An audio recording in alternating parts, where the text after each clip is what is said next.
روزے کی جو ٹائمنگز ہیں یعنی سحری اور افطاری کی، یہ بھی اکثر لوگ پوچھ رہے ہوتے ہیں کہ ہم نے اذان کو فالو کرنا ہے یا ٹائمنگ کو فالو کرنا ہے. بھائی آپ نے ٹائم کو فالو کرنا ہے. اذان جو ہے وہ سحری اور افطاری کے لیے نہیں دی جاتی، اذان دی جاتی ہے آج کے دور میں اس لیے کہ نماز کے لیے آپ کو انفارم کیا جائے. وہ بھی خیر ہم گھڑیوں سے معاملہ چلا سکتے ہیں لیکن وہ شعار اسلام میں سے ہے، اسے ہم چینج نہیں کر سکتے. اس لیے اذانیں تو ساری کی اذانیں بھی 15 منٹ تک ہوتی رہتی ہیں اور لوگ اس دوران کھاتے پیتے رہتے ہیں. تو اس طرح تو روزہ نہیں ہوگا بھائی. اگر آپ کا ٹائم ٹیبل بتا رہا ہے کہ آج 5:10 پہ ختم سحری ہے تو بس آپ نے 5:09 پہ ہی کھانا پینا بند کر دینا ہے اپنے علاقے کے مطابق. اذان کا تو کوئی تعلق ہی نہیں ہے. بعض اوقات مساجد کے اندر گھڑیاں سٹینڈرڈ ٹائم پہ نہیں ہوتی ہیں، ان کو بھی 5:10 کا پتہ ہے لیکن 3 منٹ گھڑی پیچھے ہے، تو ظاہر ہے وہ تو جا کے 5:13 پہ اذان دیں گے اور آپ اذان کے اوپر لائک کریں گے. لہٰذا آج کے دور میں تو یہ مسئلہ اس طریقے سے نہیں ہونا چاہیے. پلس افطار کے وقت بھی گھڑیوں کی ٹائمنگ کا فرق ہوتا ہے اور پھر کچھ زدہ معاملات بھی چل رہے ہوتے ہیں. ہم نے تو اپنے جیلم شہر میں دیکھا ہے کہ بالکل صحیح ٹائم پہ اذان دے رہے ہوتے ہیں اہل حدیث. جیسے ہی رمضان شروع ہوتا ہے 5 منٹ پہلے اذان دینا شروع کر دیتے ہیں، جی بھائی جلدی افطار کرنا ہے. بھائی وقت سے پہلے تو افطار نہیں کرنا.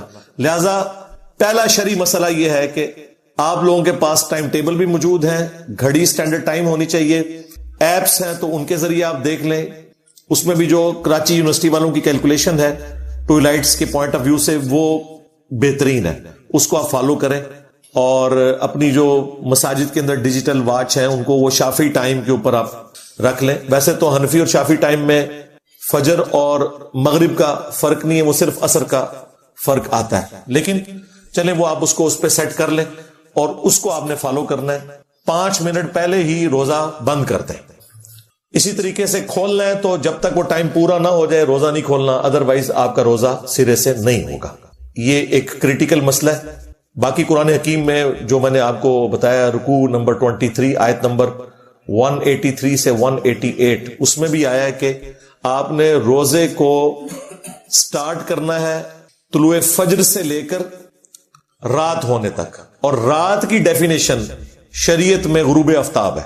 رات کے لیے یہ ضروری نہیں کہ بالکل سیاہ ہو جائے، نہیں، جیسے ہی سورج غروب ہوگا رات کا وقت شروع ہو جائے گا.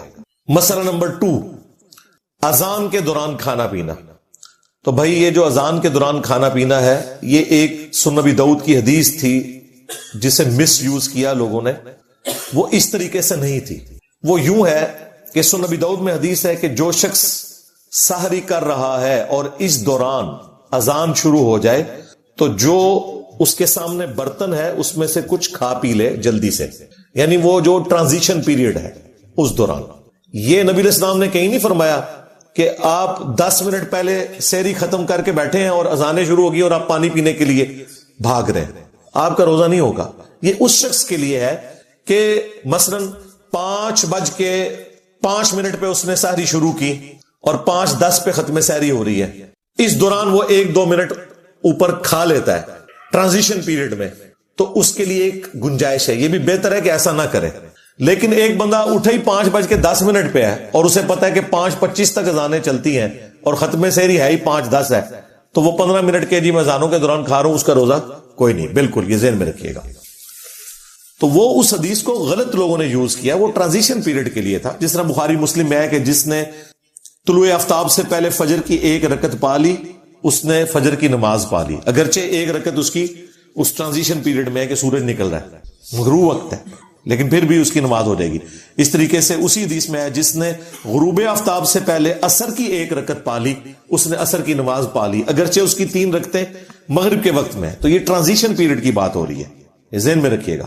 اور یہ بھی اس شخص کے لیے ہے جو شخص اس سے پہلے سحری شروع کر چکا تھا، کسی مجبوری کی وجہ سے وہ لیٹ اٹھا تھا. لیکن اگر کوئی شخص اٹھا ہی ایسے وقت میں ہے کہ ختم سحری ہو چکی ہے، اس کے لیے یہ نہیں ہے، یہ ذہن میں رکھیے گا. اس کی مرضی ہے، ٹھیک ہے، وہ 8 پیرا روزہ رکھنا چاہتا ہے رکھ لے، ادر وائز چھوڑنا چاہتا ہے چھوڑ دے، بعد میں ایک روزے کی قضا دے دے اگر اسے یہ خدشہ ہے کہ میں کھائے پیے بغیر روزہ چلا نہیں سکوں گا. بخاری مسلم میں حدیث ہے کہ جب حضرت بلال اذان دیں تو تم کھانا پینا ترک نہ کرو، کیونکہ وہ لوگوں کو اٹھانے کے لیے اذان دیتے ہیں. اور جب عبداللہ ابن ام مکتوم اذان دیں تو تم فوراً کھانا پینا ترک کر دو، کیونکہ وہ ایک نابینا شخص ہیں، جب تک انہیں کوئی یہ نہ بتائے کہ طلوع فجر ہو چکی ہے، یعنی ختم سحری کا وقت ہو گیا ہے، اس وقت تک وہ اذان نہیں دیتے. تو جیسے ہی وہ اذان دیں فوراً کھانا پینا چھوڑ دو. اس زمانے میں اذان کے ذریعے بتایا جاتا تھا کہ ختم سحری ہو چکی ہے، تو ظاہر ہے کہ وہ اتنا ایکوریٹ تو نہیں ہوتا ہوگا جتنا آج کل ہے. آج کل تو ہم سیکنڈز تک بتا سکتے ہیں، لہذا ان کے اوپر تو وہ والی گرفت اس انداز میں نہیں ہو سکتی. لیکن آج ہمیں پوری کی پوری کیلکولیشنز پتہ ہے. لیٹ لانگ کے ذریعے عام سافٹ ویئرز کے اندر بھی 1.5-2 لاکھ شہروں کے نمازوں کے ٹائم اور سحری اور افطاری کے ٹائم لکھے ہوتے ہیں. ظاہر ہے وہ نمازوں والے ٹائم ہے نا. فجر کا وقت جب داخل ہوتا ہے وہ ختم سحری ہے، اور جب مغرب کا وقت شروع ہوتا ہے وہ غروب آفتاب ہے، وہاں پہ آپ نے روزہ کھولنا ہے. لہذا آج کے دور میں تو ایز سچ یہ کوئی مسئلہ نہیں رہا. مسئلہ نمبر 3، اگر کوئی شخص غلطی سے مغرب سے پہلے روزہ کھول لے تو اس کا روزہ باطل ہو جائے گا، بعد میں ایک روزے کی وہ قضا دے گا. صحیح بخاری میں آتا ہے کہ نبی الاسلام کے زمانے میں کافی گہرے بادل آگے مغرب میں، تو اس وقت تو گھڑیوں والا سلسلہ ہی نہیں تھا. تو اسما بنت ابی بکر کہتی ہیں کہ ہم نے روزہ کھول لیا اور بعد میں سورج نکل آیا. اس زمانے میں علم غیب نہیں تھا ہوتا اصل میں. ہاں آپ کو انہوں نے کہانی کروائی ہوئی ہے جی، کوئی بڑے سے بڑا غوث قطب ابدال بھی ہو، وہ ایک صحابی کے گھوڑے کے قدموں کی ہاک نہیں ہے، اور غوث قطب ابدال تو پوری کائنات کو اس طرح دیکھ رہے ہیں جیسے ہتھیلی کے اوپر دانا. یار میں صحابہ کرام کی حضرت ابوبکر کی بیٹی کی بات کر رہا ہوں، ٹھیک ہے، جو صحابی ہیں، حضرت زبیر کی بیوی ہیں، عبداللہ ابن زبیر کی والدہ ہیں. وہ کہہ رہی ہیں کہ ہم نے روزہ کھولا اور بعد میں سورج نکل آیا. تو وہ عبداللہ ابن زبیر کا جو چھوٹا بھائی ہے عروہ ابن زبیر، ان کے بیٹے تھے ہشام، وہ یہ روایت بیان کر رہے تھے. تو وہ ہشام بن عروہ سے کسی نے پوچھا کہ جب سورج نکل آیا تھا تو پھر وہ روزے کا کیا بنا؟ تو انہوں نے کہا روزے کی قضا دی تھی، اس کے سوا تو کوئی چارہ ہی نہیں تھا. لیکن دیکھیں آج یہ نہیں ہو سکتا. میں کہتا ہوں جی گپ اندھیرا چھا جائے اور غروب آفتاب کا ٹائم آپ کی گھڑی بتا رہی ہے 6:20، ہمارا بچہ بھی روزہ نہیں کھولے گا، جو مرضی ہو جائے. وہ کہے گا جی یہ تو سورج نکل آئے گا. یہ سائنس کی برکات میں آپ کو بتا رہا ہوں کہ آج کل دین کو پریکٹس کرنا کتنا آسان ہے. یہ غلطی کے چانس ہی ختم ہو گئے. تو اس سے یہ بات پتہ چل گئی کہ اگر کوئی شخص اس طریقے سے غلطی کر بیٹھے تو وہ بھول چوک اس کی معاف نہیں ہوگی، اس کا روزہ اسٹیبلش ہی نہیں ہوگا اس کیس کے اندر. مسئلہ نمبر 4 کہ اگر کوئی شخص بھول کر کھا پی لے، یعنی اسے یہ یاد نہیں رہا کہ اس کا روزہ تھا، تو اب اس کا حکم ڈیفرنٹ ہے. وہ بخاری مسلم میں حدیث ہے، جو شخص بھول کر کھا پی لے تو اسے اللہ نے کھلایا اور پلایا ہے، اس کا روزہ اس سے ضائع نہیں ہوگا.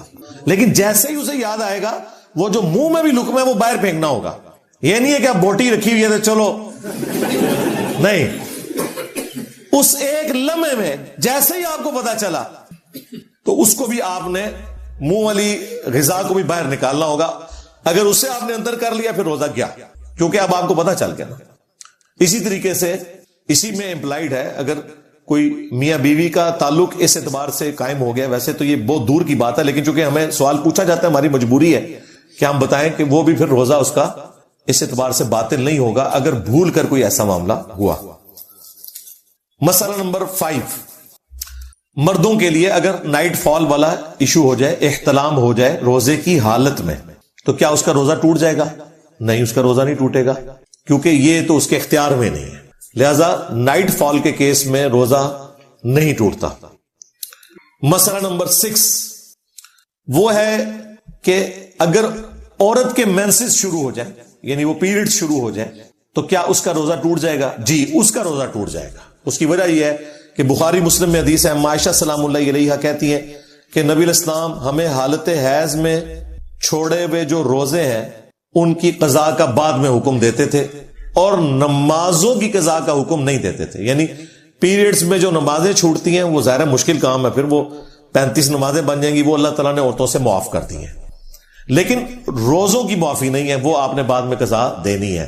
لہذا اگر غروب آفتاب سے 1 منٹ پہلے بھی اگر کسی کے ساتھ پیریڈز والا ایشو ہو گیا تو وہ والا اس کا روزہ اسی وقت ختم ہو جائے گا. لیکن ظاہر ہے کہ پھر وہ لوگوں کے سامنے کھانے پینے کی تو ضرورت نہیں ہے، عورتوں کو پتا ہوتا ہے، وہ پردے سے اپنے معاملات کو لے کے چل رہی ہوتی ہیں. مسئلہ نمبر 7، کیا جنوبی شخص جس پہ غسل فرض ہو وہ روزہ رکھ سکتا ہے؟ بالکل رکھ سکتا ہے. بخاری اور مسلم دونوں میں حدیث ہے. اما عائشہ سلام اللہ علیہا کہتی ہیں کہ نبی علیہ السلام حالت جنابت میں ہوتے تھے، احتلام کی وجہ سے نہیں، کسی اور وجہ سے. وہ انہوں نے پردے میں بات کی میاں بیوی کے تعلق کے پوائنٹ آف ویو سے. تو نبی علیہ السلام روزہ رکھ لیا کرتے تھے اور پھر طلوع فجر کے بعد غسل اتارا کرتے تھے. یعنی آپ اگر اٹھے ہیں سپوز 4:45 بجے اور آپ کو پتا ہے 5:10 پہ ختم ساری ہے، اگر میں غسل کرنے گیا تو میری ساری رہ جائے گی، تو کوئی ضرورت نہیں غسل کرنے کی، تسلی سے ساری کریں، اس کے بعد آپ غسل اتاریں. جنبی شخص روزہ رکھ سکتا ہے. اسی میں وہ امپلائڈ ہو گیا مسئلہ جو میں نے پہلے بیان کیا تھا کہ اگر کوئی شخص جنبی ہے تو جنبی ہونا اس کے روزے کو نہیں توڑے گا، کیونکہ جنبی جب روزہ رکھ سکتا ہے اور روزے کے دوران کوئی جنبی ہو گیا نائٹ فال کی وجہ سے تو پھر اس کا روزہ نہیں ٹوٹے گا. البتہ اگر کوئی جان بوجھ کے ایسا معاملہ کرتا ہے، خواہ وہ ازدواجی تعلق کا ہو یا کوئی انفیئر مینز کو یوز کرے، میں وہ انورٹڈ کامز میں ایک ذرا پردے میں گفتگو کر رہا ہوں، دونوں صورتوں میں اس کا روزہ پھر چلا جائے گا، سیدھی سی بات ہے. مسئلہ نمبر 8، روزہ کن کاموں سے ٹوٹتا ہے؟ یہ تو کچھ ہم نے ڈسکس کر لیے، انہیں سم اپ کر لیں. نمبر 1، جان بوجھ کر کھانے پینے سے روزہ ٹوٹ جائے گا. نمبر 2، جان بوجھ کر میاں بیوی کا تعلق قائم کرنا، وہ روزہ توڑ دے گا. اور نمبر 3، وہ اسپیسیفکلی عورتوں کے لیے ہے کہ جب ان کے پیریڈ شروع ہوں گے آٹومیٹکلی ان کا وہ روزہ ٹوٹ جائے گا، لیکن وہ روزہ بعد میں قضا کریں گے، یہ وہ گناہ والے زمرے میں نہیں آئے گا. اور نمبر 4، اگر کوئی شخص غلط طریقے سے، یعنی مردوں کے لیے میں بات کر رہا ہوں، مسٹربیشن والا ایشو کرتے ہیں تو ان کا روزہ بھی ٹوٹ جائے گا. مسئلہ نمبر 9، اگر کوئی روزہ توڑ ہی بیٹھے تو اس کا پھر کفارہ کیا ہوگا؟ تو وہ بخاری اور مسلم میں رپورٹ ہوا ہے کہ اگر کوئی شخص میاں بیوی کے ازدواجی تعلق کی وجہ سے روزہ توڑ بیٹھا ہے تو اس کا تو بڑا سخت کفارہ ہے. ایک غلام کو آزاد کرے گا جو آج کل آبسلیٹ ہو چکے ہیں، اب تو غلام نہیں ملتے. ادروائز 60 روزے رکھے گا. 60 روزے نہیں رکھ سکتا اور وہ بھی مسلسل رکھنے ہیں تو 60 مساکین کو کھانا کھلائے گا. اور ظاہر ہے یہ اس کے لیے جو بیچارہ افورڈ کر سکتا ہے، جو نہیں کر سکتا صرف توبہ کر لے کافی ہے. تو یہ کفارہ. اس کے اوپر امام بخاری نے باب باندھا ہے کہ اگر میاں بیوی کے تعلق کی وجہ سے روزہ ٹوٹے تو اس کا یہ کفارہ ہے. بیسیکلی امام بخاری نے حنفیوں کا رد کیا. حنفی ہر مسئلے میں جس میں آپ روزے کو توڑ دیں گے وہ یہی کفارہ بتاتے ہیں. یعنی اگر کوئی جان بوجھ کے کھا پی لے نا تو کہتے ہیں وہ بھی 60 روزے رکھے گا، جبکہ یہ کفارہ صرف اس معاملے میں تھا. اور میرا موقف بھی امام بخاری کے ساتھ ہے. کھا پی کر روزہ توڑنا اور اس طریقے سے توڑنا زمین و آسمان کا فرق ہے. اس میں پلنٹی واقعی ہونی چاہیے. اس میں تو چلے کوئی کسی کے ساتھ کوئی ایسا مسئلہ ہو سکتا ہے، کوئی مجبوری ہو گئی، کسی کے اوپر کمزوری طاری ہوگی، اسے روزہ توڑنا پڑ گیا. مجبوری میں تو خیر ویسے بھی الاؤ ہے، اس کی سزا وہ نہیں ہوگی. جان بوجھ کر کوئی کھا پی لے تو اس کے بارے میں قرآن و سنت خاموش ہے کہ وہ کفارہ کیا ادا کرے گا. البتہ المصنف ابن ابی شیبہ میں سعید ابن جبیر تابعی اور سعید ابن مسیب تابعی کے اقوال ملتے ہیں کہ اگر کوئی شخص جان بوجھ کر کھا پی کر روزہ توڑ لے تو وہ توبہ کرے گا اور تھوڑا بہت اللہ کی راہ میں صدقہ اور خیرات کر دے جو اس کی توفیق ہے، اور اس کے بعد بدلے میں ایک روزہ رکھ لے. اسے وہ 60 روزوں والا جو پلنٹی والا معاملہ ہے اسے وہ نہیں کرنا پڑے گا، اس کا یہ معاملہ ریزالو ہو جائے گا. اور یہ مسئلہ نمبر 10 تھا جو میں نے بیان کر دیا، چونکہ یہ آپس میں جڑے ہوئے تھے کہ کھا پی کر روزہ توڑنے کا کفارہ ڈیفرنٹ ہے اور ازدواجی تعلق والا کفارہ ڈیفرنٹ ہے. اور اس میں اب اجتہادی مسئلہ ہو جائے گا کہ اگر کسی نے ماسٹربیشن کے ذریعے روزہ توڑا ہے تو اس کے اوپر 60 روزوں والا تو حکم لگانا ایک بہت ایکسٹریم ہے. اس کے لیے بھی صرف توبہ اور ایک روزے کا کفارہ بعد میں ادا کرنا ہوگا. مسئلہ نمبر 11، روزے کی قضا کب تک کر سکتے ہیں؟ یعنی اگلا رمضان آنے سے پہلے پہلے کب کرنی ہے؟ تو اس کے بارے میں بخاری اور مسلم دونوں میں حدیث ہے. عائشہ سلام اللہ علیہا کہتی ہیں کہ میں اپنے جو پیریڈز کے روزے چھوٹ جاتے تھے رمضان کے، میں ان کی قضا شعبان کے مہینے میں دیا کرتی تھی، جو اگلا شعبان آنے والا ہے. یعنی اگلے رمضان سے پہلے جو شعبان کا مہینہ تھا اس میں عائشہ کہتی ہیں کہ میں قضا دیا کرتی تھی. اور اس کی ریزن یہ تھی، انہوں نے خود بیان کر دی، نبی علیہ السلام کی مشغولیت کی وجہ سے. چونکہ بخاری مسلم میں ہے کہ کوئی عورت نفلی روزہ بھی اپنے خاوند کی اجازت کے بغیر نہیں رکھ سکتی. چونکہ نبی علیہ السلام بخاری مسلم میں رپورٹ ہوا ہے کہ شعبان کا پورا مہینہ روزہ رکھا کرتے تھے. تو عائشہ کہتی ہیں مجھے پتا ہوتا تھا کہ حضور روزے سے ہیں تو مجھے آپ سے اجازت کی بھی ضرورت نہیں ہے، تو میں اپنے ان 7 روزے جو بنتے تھے یا جو بھی بنتے تھے ان کی قضا دے لیا کرتی تھی. اس سے یہ پتا چل گیا کہ پورے سال میں کسی بھی وقت آپ روزوں کی قضا کر سکتے ہیں. بعض لوگ شوال کے 6 روزوں کے اندر ڈبل نیت کر لیتے ہیں. اس طرح نہیں ہوگا بھائی. ہاں یہ ہو ہی نہیں سکتا کہ آپ نے نوٹوں کے کیس میں، مال کے کیس میں تو یہ نہیں کرتے کہ ڈبل نیت کر لیں. تو وہ نفلی روزے الگ سے رکھنے ہوں گے، یہ قضا روزے الگ سے. تو پورے سال میں کسی بھی وقت آپ روزے قضا کر سکتے ہیں، اور اس میں آپ کے اوپر کوئی قدغن نہیں ہے کہ گرمیوں میں روزے چھوٹے ہیں تو سردیوں میں کیوں قضا دے رہے ہیں. آپ کی مرضی دے سکتے ہیں، اس کے اوپر اللہ تعالیٰ نے کوئی گرفت نہیں رکھی. اسی میں ایک اور مسئلہ اس کے ساتھ جو جڑا ہوا ہے وہ یہ ہے کہ اگر کوئی شخص اگلا رمضان آ گیا اور رمضان شریف کے روزوں کی قضا نہیں دی تو اب وہ کیا کرے. اس میں قرآن و سنت خاموش ہے.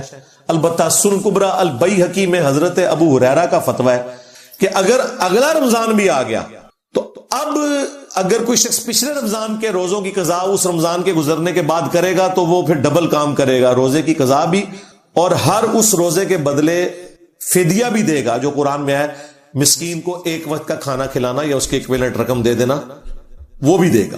اب اسے اس کا فدیہ بھی دینا ہوگا اور قضا بھی کرنی ہوگی. مسئلہ نمبر 12، فدیہ کتنا ہے؟ وہ قرآن میں آیا کہ 1 مسکین کو 1 وقت کا کھانا کھلانا. حنفی ویسے کہتے ہیں 2 وقت کا کھانا. قرآن میں صرف آیا ہے کہ مسکین کو کھانا کھلانا ہے، وقت ذکر نہیں ہوا. تو اس میں امپلائڈ ہے کہ 1 وقت کا ہی کھانا ہے، اور اس مسکین کا خود روزہ دار ہونا کوئی ضروری نہیں ہے، نہ اس کا خود کوئی نمازی ہونا ضروری ہے. کسی بھی مسکین کو آپ کھانا کھلا دیں، آپ نے اللہ کے لیے کھلایا وہ ہو جائے گا. اور یہ بھی آپ کر سکتے ہیں کہ 1 سے زیادہ روزے ہیں تو مختلف مساکین کو جمع کر کے کھانا کھلا دیں یا روزانہ کے اعتبار سے. لیکن قرآن میں آیا ہے کہ آپ نے وہ کھانا جو آپ خود اوسطاً استعمال کرتے ہیں نا وہ والا کھانا آپ نے کھلانا ہے. وہ آپ کھانا بھی کھلا سکتے ہیں، ہنڈیا میں سے ایک بندے کا سالن شام کے وقت اور ساتھ 2 روٹیاں جو بھی مانگنے والا آئے اس کو دے دیا تو وہ ہو گیا. کسی غریب کے گھر بھجوا دیا یا اس کے ایکویلنٹ آپ کوئی رقم بھی بھجوا سکتے ہیں. وہ آپ کو اللہ تعالیٰ نے اس حوالے سے آسانی دی ہوئی ہے. بخاری میں تو آتا ہے کہ انس بن مالک جب بوڑھے ہو گئے تھے نا تو وہ روزے نہیں رکھ سکتے تھے، 100+ ان کی ایج ہو گئی تھی، تو وہ مساکین کو اپنے گھر بلا کر گوشت کے ساتھ کھانا کھلایا کرتے تھے. یعنی اعلیٰ درجے کا کھانا کھلاتے تھے کہ میں اللہ کی راہ میں خیرات کر رہا ہوں اس لیے اعلیٰ درجے کا کھانا میں دوں گا. اور پھر وہ آیت پڑھتے تھے قرآن حکیم کی سورۃ البقرہ کی کہ وہ لوگ جو مشکل سے روزہ رکھنے کے اوپر قادر ہیں تو وہ فدیہ دے سکتے ہیں مساکین کو. مسئلہ نمبر 13 کہ جو پریگننٹ حاملہ عورت ہے اور دودھ پلانے والی عورت اس کے روزوں کا کیا مسئلہ ہوگا. قرآن حکیم میں تو اللہ تعالیٰ نے 2 طرح کے لوگوں کو اجازت دے دی کہ وہ روزے بعد کی دنوں میں گنتی پوری کر لیں جو چھوڑیں گے. نمبر 1 مسافر اور نمبر 2 مریض. لیکن جامع ترمذی، سنن نبی داؤد، سنن نسائی اور سنن ابن ماجہ میں موجود ہے نبی علیہ السلام نے مریضوں کے ساتھ ساتھ حاملہ عورت اور دودھ پلانے والی عورت کو بھی اجازت دی ہے کہ وہ اپنے روزوں کو مؤخر کر سکتی ہے بعد میں رکھنے کے لیے. تو یہ بہت بڑی آسانی ہے. اور اسی میں ایک کریٹیکل مسئلہ جڑا ہوا ہے. ایک عورت پریگننٹ تھی، اس کے روزے چھوٹ گئے 1 سال کے، پھر 2 سال تک وہ دودھ پلاتی رہی، 3 سال کے روزے چھوٹ گئے، پھر وہ پریگننٹ ہو گئی. یہ تو عموماً ہو جاتا ہے. پھر 1 سال کے روزے کے، پھر 2 سال تک دودھ پلاتی رہی، پھر اگلے 2 سال کے، یوں کر کے 5 7 8 9 سال کے روزے اس کے جمع ہو گئے. تو اب 8 9 سال کے روزوں کی قضا تو ایک مشکل معاملہ ہے.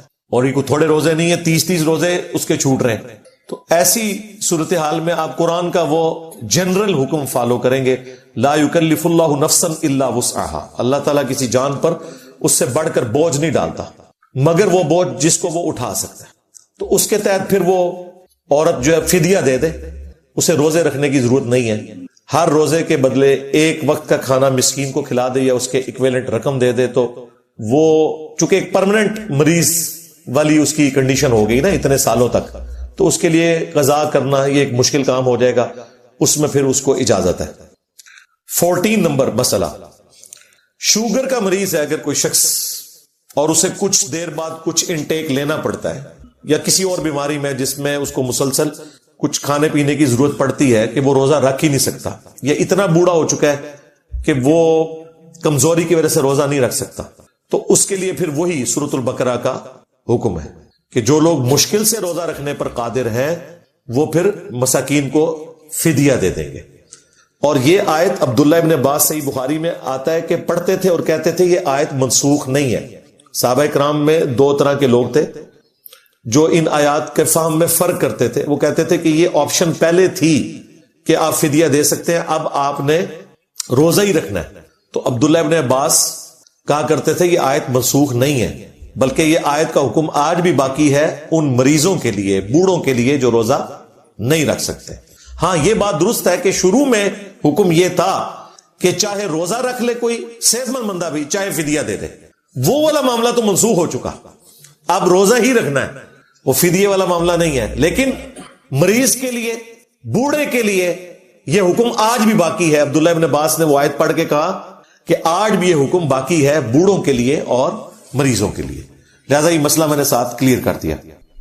اس میں 15 نمبر مسئلہ, مسافر کیا روزہ رکھ سکتا ہے کہ نہیں. مسافر کو اللہ تعالیٰ نے قرآن میں اجازت دے دی ہے کہ وہ روزہ چھوڑ سکتا ہے, لیکن اسے مؤخر کرے گا, بعد کے دنوں کے لیے گنتی بعد میں اس نے پوری کرنی ہوگی. اور اگر رکھنا چاہتا ہے تب بھی کوئی حرج نہیں ہے, لیکن یہ ایک آسانی ہے جو آپ اویل کر سکتے ہیں. بخاری اور مسلم دونوں میں حدیث ہے, نبی الاسلام ایک جگہ سے گزرے, ایک شخص کے اوپر لوگوں نے سایہ کیا ہوا تھا. آپ نے فرمایا اسے کیا ہوا؟ تو بتایا گیا کہ اس نے سفر میں روزہ رکھا ہوا ہے. تو آپ علیہ السلام نے فرمایا ایک بندے نے روزہ رکھ کے اتنے بندوں کو مشقت میں ڈالا کہ اتنی بڑی چھتری اس کے لیے اٹھائی ہوئی ہے. تو آپ نے فرمایا کہ سفر میں روزہ رکھنا کوئی نیکی کا کام نہیں ہے. یعنی اس طرح کی نیکی کہ وہ دوسرے کے گلے میں آپ نے ڈال دی ہے کہ وہ بےچارے لے کے چھتری کھڑے ہیں کہ جی اس کا روزہ ہے, روزہ کی طرح ڈگ نہ پوے تھلے, ٹھیک ہے, انہوں تھمی دیتی ہوئی ہے روزے نو. آپ فرمایا روزہ رکھنا سفر میں کوئی نیکی کا کام نہیں. پھر بخاری اور مسلم دونوں میں حدیث ہے, ایک سفر کے دوران کچھ صحابہ نے روزہ رکھا ہوا تھا, کچھ نے نہیں رکھا ہوا تھا. جب غروب آفتاب کا وقت قریب آیا تو جو روزے دار تھے وہ تو بےچارے نڈھال ہو کے گر گئے, اور جنہوں نے روزہ نہیں رکھا تھا, اللہ کی فیسلٹی سے فائدہ اٹھایا ہوا تھا, انہوں نے ان کے لیے خیمے لگائے, ان کے لیے افطاری کا بندوبست کیا. اور پھر نبی الاسلام نے اس پہ ورڈکٹ دی کہ آج روزہ نہ رکھنے والے روزہ رکھنے والوں پر بازی لے گئے. ظاہر ہے ان کے روزے کا ثواب بھی انہیں ملا نا, افطار کروایا.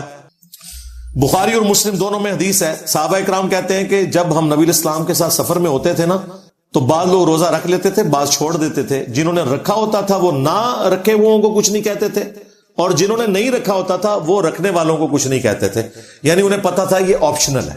ایک اور حدیث ہے بخاری اور مسلم میں, نبی صلی اللہ علیہ وآلہ وسلم نے فرمایا کہ تم چاہو تو سفر میں روزہ رکھ سکتے ہو, اور چاہو تو اللہ تعالیٰ کی اس فیسلٹی سے فائدہ اٹھا سکتے ہو کہ روزے کو چھوڑ دو, بعد میں اپنی گنتی پوری کر لو. اب ان چیزوں کی وجہ سے پھر تھوڑی سی کنفیوژن تھی لوگوں میں. وہ پھر ایک صحابی نے, صحیح مسلم میں آتا ہے, نبی علیہ السلام سے پوچھا کہ یا رسول اللہ کیا سفر میں روزہ رکھنا یہ گناہ کا کام ہے؟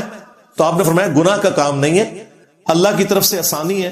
اگر تم روزہ رکھنا چاہتے ہو تو رکھ لو, اگر چھوڑنا چاہتے ہو تو چھوڑ دو. تو اس سے بالکل کلیئر ہو گیا کہ یہ کوئی گناہ نہیں ہے اگر کوئی رکھ لے. حتیٰ کہ سنن نسائی میں حدیث ہے, اما عائشہ سلام اللہ علیہا کہتی ہیں کہ ایک سفر میں میں نبی الاسلام کے ساتھ تھی. نبی الاسلام نے نماز قصر پڑھی اور میں نے پوری پڑھی. نبی الاسلام نے رمضان کا روزہ چھوڑ دیا سفر میں, اور میں نے روزہ رکھ لیا. بعد میں نے حضور سے جب ذکر کیا تو آپ نے فرمایا احسنتی یا عائشہ, عائشہ تم نے بہت اچھا کام کیا, اور مجھ پہ بھی کسی چیز کی ملامت نہیں ہے. یعنی میں نے جو چھوڑا کوئی گرفت نہیں ہے, اور جو تم نے رکھ لیا تمہارے اوپر بھی کوئی گرفت نہیں ہے. نماز پوری بھی سفر میں پڑھ سکتے ہیں آپ, اور روزہ بھی رکھ سکتے ہیں. آج کل تو میں یہی مشورہ دوں گا آپ سب لوگوں کو, جو ہمارا سفر آج کل اتنا آسان ہو چکا ہے, اور اب تو خیر موسم بھی آندہ تقریباً 15 سال تک تو انشاءاللہ روزے اچھے موسم میں ہی ہیں. اب گرمی والے روزے تو اگلے 15 سال تو ایکسپیکٹڈ نہیں ہے. تو سفر میں جو روزہ رکھ سکتا ہے وہ روزہ رکھ لے, کیونکہ بعد میں گنتی پوری کرنا بڑا مشکل ہو جاتا ہے. رمضان میں تو ایک ماحول بنا ہوتا ہے تو آپ رکھ لیتے ہیں. میں نے آلموسٹ اپنی جاب کے دوران 15 سال ایک ایسے روٹ کے اوپر سفر کیا ہے کہ میرے تو 8 روزے سفر میں ہوتے تھے.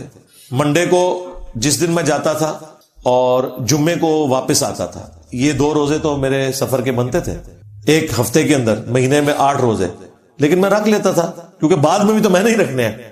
آسانی سے رکھے جا سکتے ہیں تو ضرور رکھ لیں, لیکن آسانی کے باوجود بھی کوئی اچھے سفر میں بھی ہے, ہوائی جہاز کا بھی سفر کر رہا ہے, آسانی بہرحال باقی ہے, نماز بھی وہ قصر کرنا چاہتا ہے کر لے, روزہ چھوڑنا چاہتا ہے چھوڑ دے, لیکن بعد میں اس نے وہ روزہ رکھنا ہے, تو یہ ایک آپشن موجود ہے. میں نے اس حوالے سے اسے کلیئر کر دیا.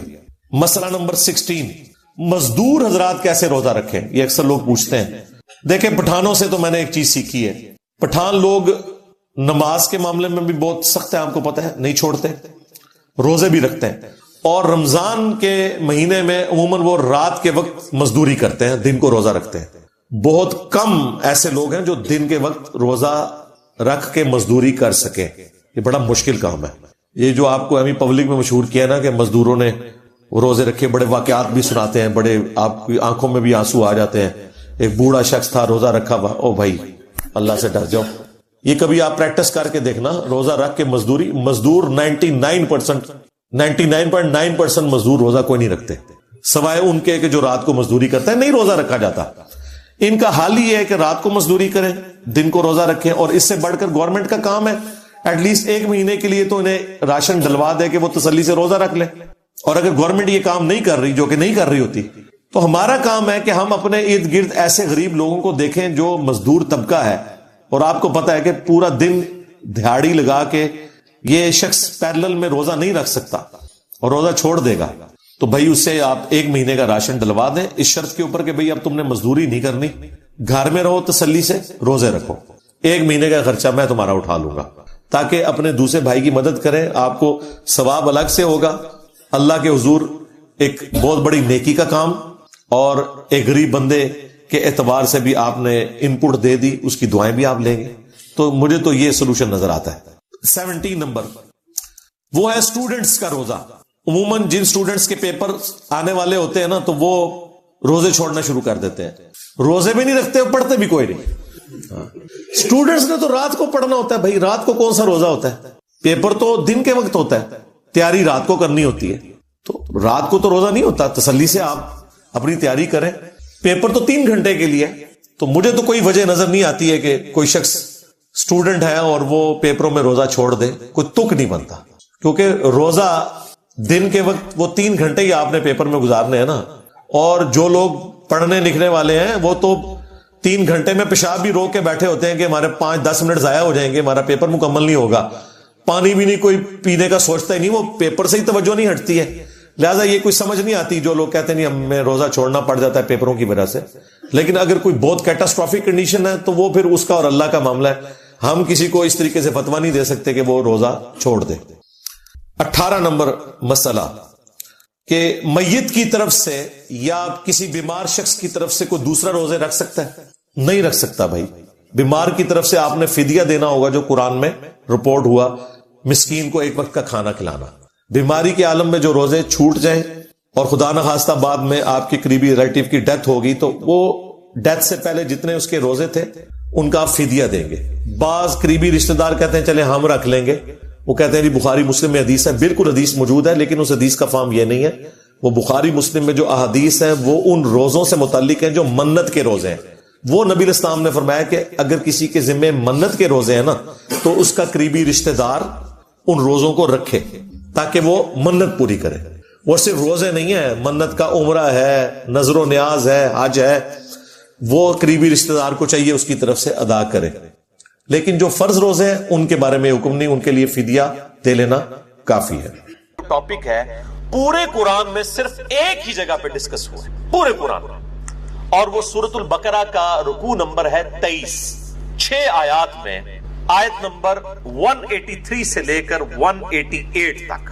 سورۃ البقرہ آیت نمبر 183 سے 188 تک جو آپ نے قرآن حکیم میں کھول رکھی ہے, اس میں رمضان المبارک کے ٹاپک کو ڈسکس کیا گیا ہے. پورے قرآن کے اندر اس ایک مقام کے علاوہ نہ کہیں پہ کسی روزے کا ذکر ہے, نہ رمضان المبارک کے حوالے سے کوئی ڈیٹیلز آئی ہیں, سوائے اس ایک موقع کے. یہ 6 آیات انشاءاللہ ہم آج کور کریں گے, اور اس میں 6 آیات کے اندر 5 سب ٹاپکس ڈسکس ہوئے ہیں چھوٹے چھوٹے. میں وہ ساتھ ساتھ کلیریفائی کرتا چلا جاؤں گا. اعوذ باللہ من الشیطان الرجیم, بسم اللہ الرحمن الرحیم. سورۃ البقرہ رکوع نمبر 23 آیت نمبر 183 سے لے کر 188 تک. پہلے دو آیات ہم ڈسکس کریں گے، آیت نمبر 183 اور 184، جس میں ٹاپک نمبر 1 ہے رمضان مبارک کی اہمیت اور مقصد کیا ہے اور اس کی فرضیت. اعوذ باللہ من الشیطان الرجیم، بسم اللہ الرحمن الرحیم. یا ایھا الذین آمنوا کتب علیکم الصیام، اے ایمان والو تم پر روزے فرض کیے گئے ہیں، کما کتب علی الذین من قبلکم، جیسا کہ تم سے جو پہلی امتیں گزری تھی ان پر بھی روزے فرض کیے گئے تھے. یہ امت محمدیہ صلی اللہ علیہ وآلہ وسلم کا خاصہ نہیں ہے، بلکہ جس طریقے سے نماز بھی اگلی امتوں پر فرض تھی اس کے طریقے میں فرق ہو سکتا ہے، اسی طریقے سے روزے بھی اگلی امتوں پر فرض کیے گئے تھے. اور مقصد کیا تھا؟ لعلکم تتقون، تاکہ تم متقی بن سکو. تقوی کا جو روٹ ورڈ ہے عربی میں وہ ہے وقا. وقا کہتے ہیں عربی میں بچنے کو، یعنی جس شخص کو یہ یقین ہو کہ کسی ہستی نے میری مرضی کے بغیر مجھے پیدا کیا ہے اور وہ میرے ساتھ کچھ بھی کرنے پر قادر ہے، اس کے خوف کی وجہ سے، اس کے ڈر کی وجہ سے گناہوں سے بچنا اور فرائض پر استقامت اختیار کرنا، یہ ہے تقوی. اب وہ گناہ حقوق العباد سے ریلیٹڈ بھی ہو سکتے ہیں اور حقوق اللہ سے ریلیٹڈ بھی ہو سکتے ہیں، اور فرائض بھی حقوق العباد سے ریلیٹڈ بھی ہو سکتے ہیں اور حقوق اللہ سے ریلیٹڈ بھی ہو سکتے ہیں. سورۃ الحجرات میں واضح طور پر آیا ان اکرمکم عند اللہ اتقاکم، بے شک تم میں اللہ تعالیٰ کے نزدیک سب سے عزت والا وہ ہے جو زیادہ متقی ہے. اور رمضان کا مقصد بھی تقوی ہے. اب مجھے ضمناً حدیث یاد آئی جو بخاری اور مسلم دونوں میں موجود ہے. کتاب النکاح چیپٹر میں یہ پہلی حدیث ہی آپ کو مل جائے گی، صحیح بخاری میں بھی، صحیح مسلم میں بھی اور مشکات میں بھی، نکاح والے چیپٹر میں، کہ آپ صلی اللہ علیہ وآلہ وسلم نے فرمایا اے نوجوانوں کے گروہ، تم میں سے جو نکاح کی استطاعت رکھتا ہو اسے چاہیے کہ وہ نکاح کرے، یہ چیز اس کے شرمگاہ کی حفاظت میں مدد کرے گی اور نگاہوں کو نیچا رکھنے میں اس کو سپورٹیو ہو. اور جو نکاح کی استطاعت نہ رکھتا ہو، یعنی فائنینشلی اس کو سپورٹ نہ کر سکتا ہو ازدواجی زندگی کو، تو وہ روزے رکھ کر اپنی شہوت کو ٹھنڈا کرے. یعنی روزہ جو ہے یہ تقوی کے حصول کا ایک ذریعہ ہے. ایام معدودات، گنتی کے چند دن ہیں، یہ رمضان کا جو مہینہ ہے اور روزے ہیں. فمن کان منکم مریضا، بس جو کوئی تم میں مریض ہو، اس میں بھی ایکسیپشن دے دی کہ اگر مریض ہو، او علی سفر، یا وہ سفر میں ہو، فعدۃ من ایام اخر، تو وہ اپنی گنتی کو باقی دنوں میں پورا کر سکتا ہے. اب وہ سفر چاہے آرام دہ ہو یا غیر آرام دہ ہو، اس سے کوئی سروکار نہیں ہے، سفر میں وہ روزہ چھوڑ سکتا ہے، لیکن باقی دنوں میں گنتی پوری کرنی ہوگی. باقی اس کی ڈیٹیلز انشاءاللہ فقہی احکام و مسائل ہم اگلی نشست میں ڈسکس کریں گے. وَعَلَى الَّذِينَ يُطِيقُونَهُ فِدْيَةٌ طَعَامُ مِسْكِينٍ، اور وہ لوگ جو بڑی مشکل سے طاقت رکھتے ہیں روزہ رکھنے کی، یعنی بہت بوڑھے ہو چکے ہیں، بیمار ہیں، یا اسی طریقے سے کوئی حاملہ عورت ہے، کوئی دائمی مریض ہے شوگر وغیرہ کا، اس طرح کی جو صورتحال ہو، فِدْيَةٌ طَعَامُ مِسْكِينٍ، وہ فدیہ دے سکتا ہے مساکین کو. فَمَن تَطَوَّعَ خَيْرًا فَهُوَ خَيْرٌ لَهُ، اور جو کوئی اس سے بھی زیادہ اللہ کی راہ میں خرچ کرنا چاہے، یعنی ویسے تو ایک روزے کے بدلے ایک مسکین کو ایک وقت کھانا ہے، اگر کوئی زیادہ مساکین کو کھلانا چاہتا ہے، جتنا گڑ پاؤ گے اتنا ہی میٹھا ہوئے گا، تو اس کے لیے اتنا ہی بہتر ہے. وَأَن تَصُومُوا خَيْرٌ لَكُمْ، اور اگر تم روزہ رکھو تو اسی میں تمہارے لیے بہتری ہے. یہ نہ ہو کہ تھوڑی سی بیماری اور بہانہ کر کے کہو جی میں تو فدیہ دے دینا، روزہ رکھنے کی کڑی لوڑ ہے. اِن كُنتُمْ تَعْلَمُونَ، اگر تم جانتے ہو، اگر تم جانتے ہو تو روزہ رکھنے میں ہی بہتری ہے. یعنی انسان سب سے بڑا خود اپنے اوپر جو ہے وہ گواہ ہے اور مفتی ہے، وہ بہتر سمجھتا ہے کہ مجھے کس طریقے سے چیزوں کو لے کر چلنا ہے. جیسے دنیاوی منفعت کے لیے وہ انسان چھوٹی چھوٹی چیزوں کا خیال رکھتا ہے، تو آخرت کے اعتبار سے بھی وہ خیال رکھے. اچھا، یہ جو آیت ہے وَعَلَى الَّذِينَ يُطِيقُونَهُ فِدْيَةٌ طَعَامُ مِسْكِينٍ، اس حوالے سے صحیح بخاری میں ایک حدیث ہے انٹرنیشنل نمبر کے مطابق 4505، جس میں ابن عباس کا قول ہے کہ یہ آیت منسوخ نہیں ہے، کیونکہ بعض اصحاب کا موقف ہے. صحیح بخاری میں 4507 نمبر حدیث آتی ہے جس میں ابن عمر کا قول ہے کہ یہ آیت منسوخ ہے. یعنی ان کا موقف یہ ہے کہ یہ پہلے آپشن تھی کہ جو شخص مال دے سکتا ہے وہ مال دے لے، اور جو روزہ رکھ سکتا ہے وہ روزہ رکھ لے. یہ دونوں آپشن ہے، یعنی مریض والا چکر نہیں. جو مالدار ہے وہ صرف مال دے دے، چاہے وہ صحت مند بھی ہے تو روزہ رکھنے کی ضرورت نہیں ہے. یہ ابن عمر کا موقف ہے 4507.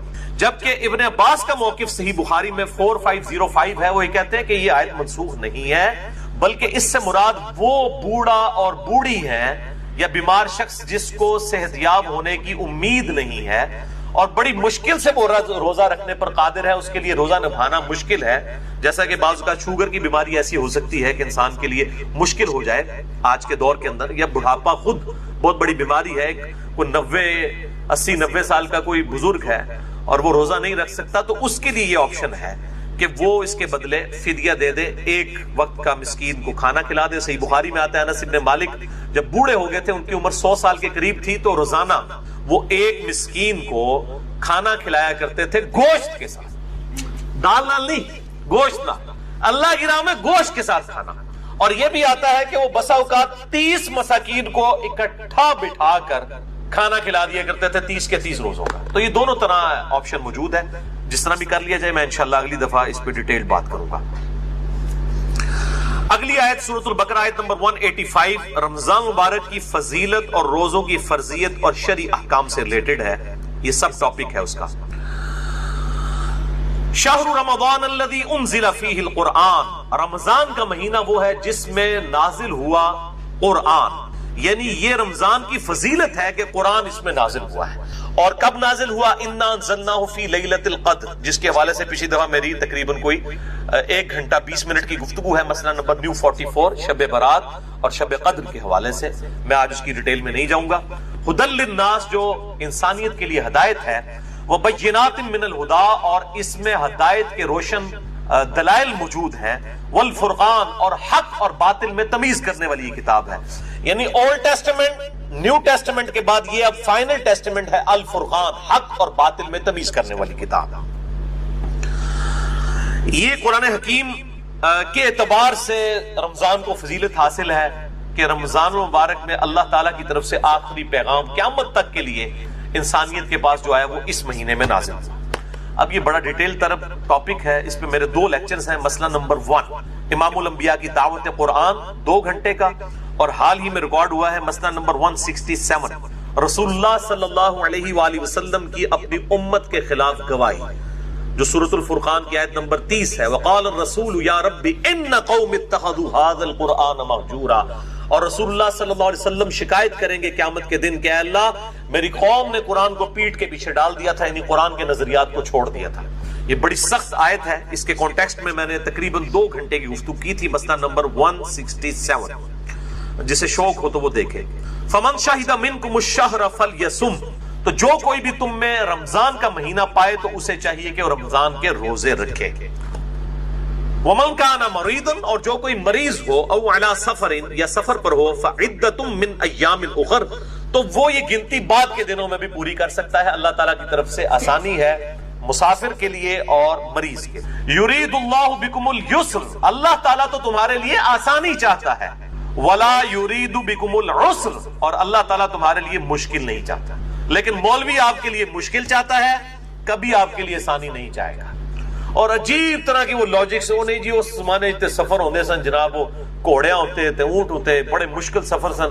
آج کل تو ٹرین میں سفر ہے اور ہوائی جہاز میں. آج کل روزہ نہیں چھوڑنا چاہیے بھئی، یہ قیامت تک کے لیے حکم باقی ہے. اللہ تعالیٰ نے آسانی دی ہے، چاہے ٹرین میں بھی سفر ہو، جہاز میں بھی. میں نے سارے سفر کیے ہوئے ہیں. سفر بہرحال سفر ہوتا ہے، بڑا مشکل ہوتا ہے سفر. تو اللہ تعالیٰ کی طرف سے دی ہوئی آسانی کو چھیننے کی کوشش نہ کرے. بخاری اور مسلم دونوں میں حدیث ہے، لوگوں کو آسانیاں بتاؤ، خوشخبریاں دو، ان کو متنفر نہ کرو دین سے. وَلِتُكْمِلُوا الْعِدَّةَ، اور اللہ تو چاہتا ہے کہ بس تم گنتی پوری کر لو. یعنی یہ جو 30 یا 29 مہینے میں جو 29 یا 30 روزے ہیں، یہ گنتی پوری کر لو. اور ظاہر ہے 29 سے کم نہیں ہوں گے، 30 سے زیادہ نہیں ہوں گے. ایک شخص اب رمضان مبارک سعودیہ سے رکھ کے آیا اور یہاں پر 30 روزے ہو جاتے ہیں، وہاں ایک دن پہلے روزہ ہے. اب اس کے یہاں پہنچتے یہاں 29واں ہے اور اس کا 30واں ہے، تو اب وہ 31واں روزہ نہیں رکھے گا. 31واں جو اس کا روزہ ہے، یہاں کا 30واں جو پاکستان کا بن رہا ہوگا، اس دن وہ روزہ نہیں رکھے گا، لیکن عید بھی نہیں کرے گا. عید مسلمانوں کے ساتھ ہی کرے گا.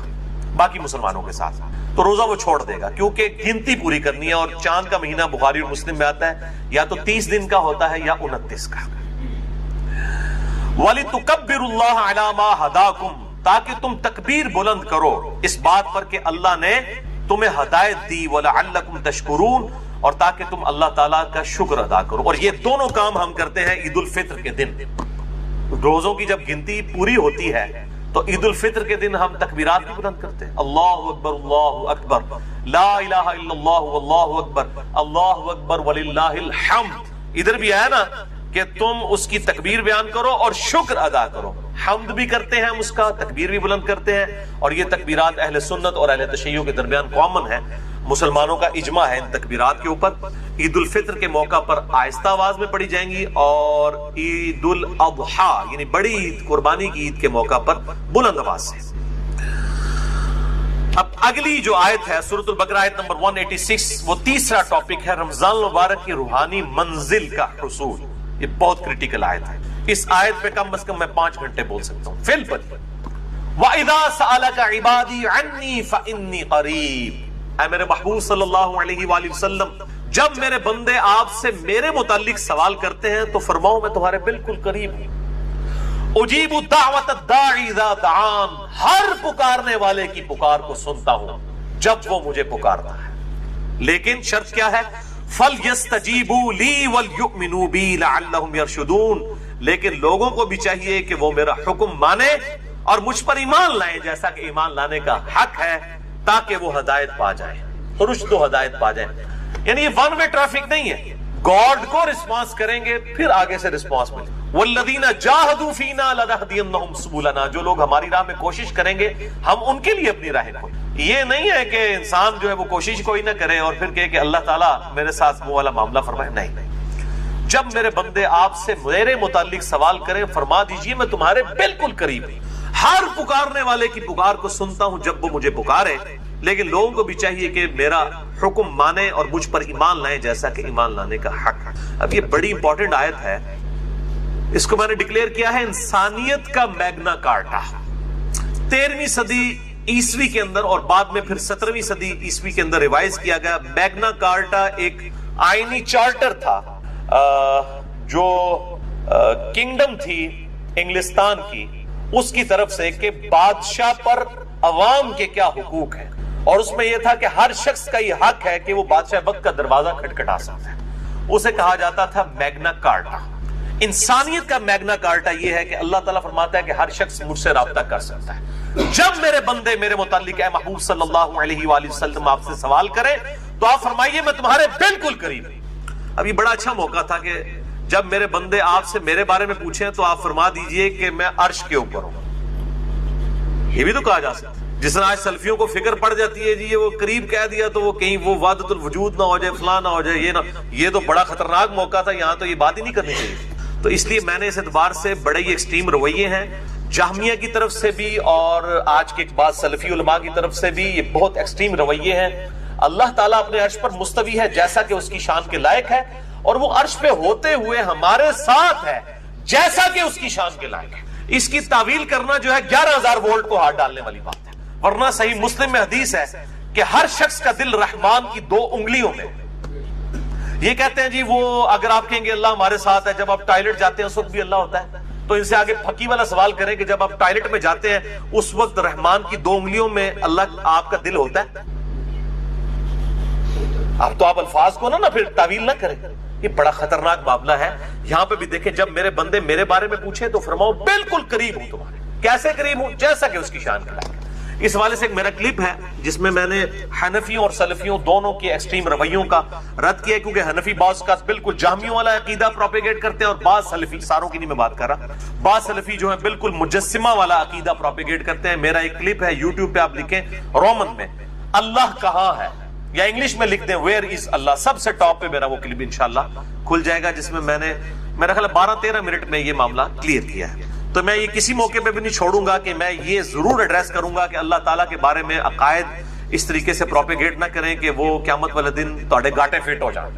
بالکل اللہ تعالیٰ عرش پہ ہے جیسا اس کی شان کے لائق ہے، الرحمن علی العرش استویٰ، اور قرآن میں نحن اقرب الیہ من حبل الورید، ہم تمہاری رگے جان سے بھی زیادہ تمہارے قریب ہیں، جیسا کہ اس کی شان کے لائق ہے۔ تم 3 نہیں ہوتے، چوتھا وہ تمہارے ساتھ ہوتا ہے، تم 5 نہیں ہوتے، چھٹا وہ تمہارے ساتھ ہوتا ہے، وَهُوَ مَعَكُمْ أَيْنَمَا كَانُوا، تم جہاں کہیں بھی ہو تمہارے ساتھ ہوتا ہے۔ کیسے ہوتا ہے؟ جیسا کہ اس کی شان کے لائق ہے۔ آپ کی اس میں انجینئرنگ کرنے کی کوشش کر رہے ہیں، اس کی ڈیٹیلز میں جانے کی۔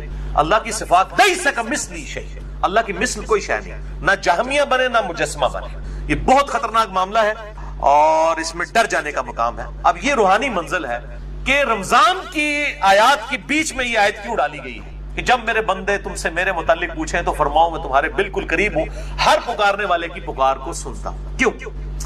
دیکھیں، انسان جس ہستی کے لیے قربانیاں کر رہا ہوتا ہے، انسان کی یہ خواہش ہوتی ہے کہ میرا اس کے ساتھ کوئی تعلق قائم ہو جائے۔ رمضان مبارک میں کیا ہوتا ہے کہ دن کے وقت ہم روزہ رکھ کر اپنے کھانے پینے اور باقی جو ضرورتیں ہیں ان سے کنارہ کشی اختیار کر کے بیسیکلی اپنے حیوانی جسم کو کمزور کرتے ہیں، اور رات کو قرآن پاک کی قرات سن کر قیام اللیل میں اپنے روحانی جسم کو مضبوط کرتے ہیں۔ دونوں طرف سے آپ دیکھیں، ادھر سے جسم کمزور ہو رہا ہے اور یہاں سے روح کو غذا مل رہی ہے، تو ظاہر ہے کہ جب جسم کمزور ہوگا، روح کو غذا ملے گی تو روحانی پہلو انسان کا ڈومیننٹ ہو جائے گا۔ پھر اس کے بعد اندر سے خود یہ آواز اٹھے گی، صحابہ سے اٹھتی تھی کہ جس رب کے لیے ہم قربانیاں کر رہے ہیں وہ رب کدھر ہے؟ وَإِذَا سَأَلَكَ عِبَادِي عَنِّي فَإِنِّي قَرِيبٌ، اے میرے محبوب صلی اللہ علیہ وآلہ وسلم، جب میرے بندے آپ سے میرے بارے میں پوچھے تم فرماؤ میں تمہارے بالکل قریب ہوں، کوئی ٹینشن نہ لو، جس رب کے لیے قربانیاں کر رہے ہو نا وہ ہر وقت تمہارے ساتھ ہے، تمہاری قربانیاں رائے گاہ نہیں جائیں گی۔ یہ دن کے وقت بھوک کی تکلیف، پیاس کی تکلیف برداشت کرنا اور رات کو جگراتا کاٹنا، قیام اللیل کر کے، یہ قربانیاں رائے گاہ نہیں جائیں گی۔ اور جب انسان کو یہ یقین ہونا کہ جس کے لیے انسان قربانی کر رہا ہے وہ اس کو دیکھ رہا ہے اس حال میں، تو انسان کو صبر نصیب ہو جاتا ہے۔ یہ دنیا میں بھی ہے، آپ کسی دنیاوی دوست کے لیے قربانی کریں اور تکلیف اٹھائیں اور آپ کو یہ پتا چل جائے کہ آپ کے دوست کو بھی یہ بات پتا چل گئی ہے کہ آپ کو اس کی تکلیف اٹھانی پڑ رہی ہے، تو ایک اندر سے روحانی خوشی ملتی ہے کہ یار جس کے لیے کر رہا تھا اس کو پتا چل گیا کہ میں نے اس کے لیے قربانی کی ہے۔ اور جس اللہ کے لیے، جس نے ہمیں یہ سب کچھ دیا، ہمیں جان دی، اچھا جسم دیا، بال بچے دیے اور یہ دنیاوی سرکمسٹانسز دیے، اور پھر الٹیمیٹلی جنت میں ہمیشہ کی کامیابیاں انشاءاللہ مقدر ہونے والی ہیں، تو اس اللہ کے لیے بھی جب انسان اپنی کوئی قربانی پیش کرتا ہے تو انسان کے اندر سے یہ خواہش پیدا ہوتی ہے، اور اسی کا ذکر ہے جب میرے بندے پوچھیں فرماؤ تمہارے بالکل قریب ہوں، ہر پکارنے والے کی پکار کو سنتا ہوں، بشرطے کہ وہ میری بات بھی مانے اور مجھ پر ایمان لائے جیسا کہ ایمان لانے کا حق ہے۔ اسی کانٹیکسٹ میں 2 لیکچر بڑے امپورٹنٹ ہیں۔ مسئلہ نمبر 3 دعا صرف اللہ ہی سے، اس میں بھی میں نے اس کو ایڈریس کیا تھا، اور اسی کی ایکسٹینشن ہے مسئلہ نمبر 43 وسیلہ اور توسل کے صحیح احکام و مسائل، اور آج اس کی ڈیٹیل میں نہیں جاؤں گا۔ اگلی آیت سورۃ البقرہ آیت نمبر 187، یہ چوتھا ٹاپک ہے روزوں سے متعلق فقہی احکام و مسائل۔ اگلے ہفتے میں انشاءاللہ 70 کے قریب کور کروں گا، بہرحال کچھ اس میں کور ہو رہے ہیں، ان کو بھی اگلی دفعہ ڈیٹیل سے، آج صرف میں سرسری گزروں گا۔ احل لکم لیلۃ الصیام الرفث الی نسائکم، تمہارے لیے حلال کر دیا گیا ہے رمضان کی راتوں میں اپنی بیویوں کے ساتھ ازدواجی تعلق۔ ہن لباس لکم وانتم لباس لہن، تمہاری بیویاں تمہارا لباس ہے اور تم ان کا لباس۔ ان لباس اور جسم میں کوئی پردہ نہیں ہوتا، میاں بیوی ایک دوسرے کی عفت اور عصمت کی حفاظت کرنے کے اعتبار سے بھی لباس ہے اور باقی بھی لباس تو ہیں۔ علم اللہ انکم کنتم تختانون انفسکم، اللہ تعالیٰ نے یہ جانچ لیا کہ تم اپنے جی میں خیانت کرتے تھے، گلٹی فیل کرتے تھے، فتاب علیکم، تو اللہ نے تم پر رجوع فرمایا، وعفا عنکم، اور تمہارے لیے ڈھیل فرما دی، تمہیں معاف فرما دیا، تمہارے لیے آسانی کر دی۔ فالآن باشروہن، پس آؤ اور اپنی بیویوں کے ساتھ ازدواجی تعلق قائم کرو، وابتغوا ما كتب اللہ لکم، اور اللہ سے طلب کرو جو اللہ نے تمہارے لیے مقدر کیا ہے، یعنی کہ نیک اولاد۔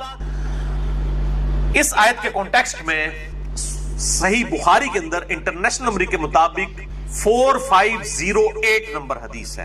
برا بن عازب رضی اللہ تعالیٰ عنہ کہتے ہیں کہ صحابہ کرام کے 2 گروہ تھے، ایک وہ تھے کہ جب رمضان کے روزے فرض ہوئے تو دن کے وقت تو ظاہر ہے کہ وہ بیویوں کے ساتھ ازدواجی تعلق نہیں رکھتے تھے روزے کی وجہ سے، لیکن بعض ایسے تھے جو رات کے وقت بھی اپنی بیویوں کے ساتھ تعلق نہیں رکھتے تھے۔ اور وہ سمجھتے تھے کہ یہ رمضان پورے کا پروٹوکول ہے. اور بعض ایسے تھے جو رات کے وقت تعلق قائم کرتے تھے اور وہ یہ سمجھتے تھے کہ یہ روزہ تو کھل چکا ہے, اب کوئی مسئلہ نہیں ہے, اور وہ لوگ حق پر بھی تھے. لیکن ساتھ ہی ان کے دل میں گلٹ بھی رہتا تھا. یہ جو الفاظ آئے نا کہ کنتم تختانون انفسکم, تم اپنے جی میں خیانت محسوس کرتے تھے. خیانت ہے نہیں تھی, لیکن اندر سے محسوس کرتے تھے کہ واضح حکم نہیں آیا, کہیں ہم غلطی نہ کر رہے ہو. تو اللہ تعالیٰ نے پھر حکم نازل فرما دیا تاکہ تمہارے لیے آسانی ہو جائے. تو پھر اللہ تعالیٰ نے یہ آیات نازل فرمائی کہ کوئی اس میں ممانعت نہیں ہے. دن کے وقت یہ پروٹوکول ہے, روزے کا کھانا پینا اور ازدواجی تعلق والا معاملہ جو ہے اس سے بچنا ہے. رات کے وقت یہ معاملہ نہیں ہے. وَكُلُوا وَاشْرَبُوا حَتَّى يَتَبَيَّنَ لَكُمُ الْخَيْطُ الْأَبْيَضُ مِنَ الْخَيْطِ الْأَسْوَدِ, اور کھاتے پیتے رہو سحری کے وقت یہاں تک کہ جو سفید ڈورا ہے وہ رات کے جو سیاہ ڈورا ہے اس سے ممتاز ہو جائے. من الفجر, فجر کے وقت, یعنی فجر کے وقت جب آپ مشرق کی طرف منہ کریں تو سیاہی ہوتی ہے. جب فجر کا وقت داخل ہونے والا ہوتا ہے اس سے کافی دیر پہلے ہی ہلکی ہلکی سفیدی ظاہر ہوتی ہے, کیونکہ سورج اوپر آ رہا ہوتا ہے ود ریسپیکٹ ٹو زمین. اس کو ہم کہتے ہیں صبح کاذب, یعنی جھوٹی صبح. اس کے بعد پھر وہ روشنی ذرا نمایاں ہوتی ہے اور بالکل سفید افق پہ پھیل جاتی ہے. اس سے اوپر بلیک ہوتا ہے سارا معاملہ اور نیچے ہوتا ہے سفید. اس کو ہم کہتے ہیں صبح صادق. اس وقت فجر کا وقت داخل ہو جاتا ہے. وہ کالا اور سفید ڈورا ہے, فجر کا وقت داخل ہو جاتا ہے اور سحری کا وقت ختم ہو جاتا ہے. اور پھر جب سورج کی ٹکیا باہر آنا شروع ہوتی ہے اس وقت فجر کا وقت بھی ختم ہو جاتا ہے. تو یہ کہا جا رہا ہے فجر کے وقت جو سفید اور سیاہ ڈورے ہیں جب وہ ممتاز ہو جائیں, یعنی صبح کاذب صبح صادق میں کنورٹ ہو جائے, پھر کھانا پینا چھوڑ دو. آج کل بڑا آسان ہے, وہ ٹائم ٹیبل بنے, میں انشاءاللہ اگلی دفعہ بتاؤں گا. اینڈرائڈ ایپس بنی ہے, پرو مسلم اور باقی, میں انشاءاللہ اگلی دفعہ ڈیٹیل کے ساتھ اسے ڈسکس کروں گا. بہرحال اسی کانٹیکسٹ میں صحیح بخاری میں ایک حدیث ہے 4509. عدی بن حاتم کہتے ہیں کہ جب میں نے یہ آیت پڑھی تو انہوں نے اپنے تکیے, اپنے سرہانے, ایک سفید رنگ کا دھاگا اور ایک کالے رنگ کا دھاگا رکھ لیا اور وہ رات کے اندھیرے میں اس کو دیکھتے رہتے تھے. جب ان دونوں کا کلر واضح ہو جاتا تھا نا تو وہ کہتے تھے اچھا اب سحری کا وقت ختم ہو گیا. تو نبی صلی اللہ علیہ وآلہ وسلم کو آ کر عرض کی تو آپ صلی اللہ علیہ وسلم مسکرائے اور آپ نے مزاح کے طور پہ فرمایا کہ تیرا تکیہ اتنا چوڑا ہے کہ آسمان کے ڈورے اس کے نیچے آ جاتے ہیں. اس سے مراد آسمان کے ڈورے ہیں, آسمان پہ جو سفید اور سیاہ ڈورا ہے یہ والے ڈورے نہیں ہیں. اس سے یہ بات پتہ چلی کہ اجتہاد صحابی کا بھی غلط ہو سکتا ہے صحیح حدیث کے مقابلے میں. اب انہوں نے اجتہاد ہی کیا نا, تو نبی صلی اللہ علیہ وسلم کی صحیح حدیث انہیں پہنچی تو ان کو پتا چلا کہ یہ اجتہاد غلط تھا. یہ پکی ہے خصوصاً اپنے مقلدین علماء اور بھائیوں کے لیے جو کہتے ہیں اجتہاد. تو یہ اجتہاد کو ہم بھی مانتے ہیں, لیکن کتاب و سنت اجماع کے بعد. اجتہاد تو صحابی کا بھی غلط ہو سکتا ہے کتاب و سنت کے مقابلے میں. وہ صحابی کا اجتہاد ہی تھا نا کہ کالا اور سفید ڈورا, انہوں نے اپنے دماغ سے سوچا, لیکن اللہ کے نبی کی حدیث آئی, آپ نے فرمایا کہ نہیں اس سے مراد وہ ہے. تو اب اس میں کوئی ضد نہیں کرنی چاہیے.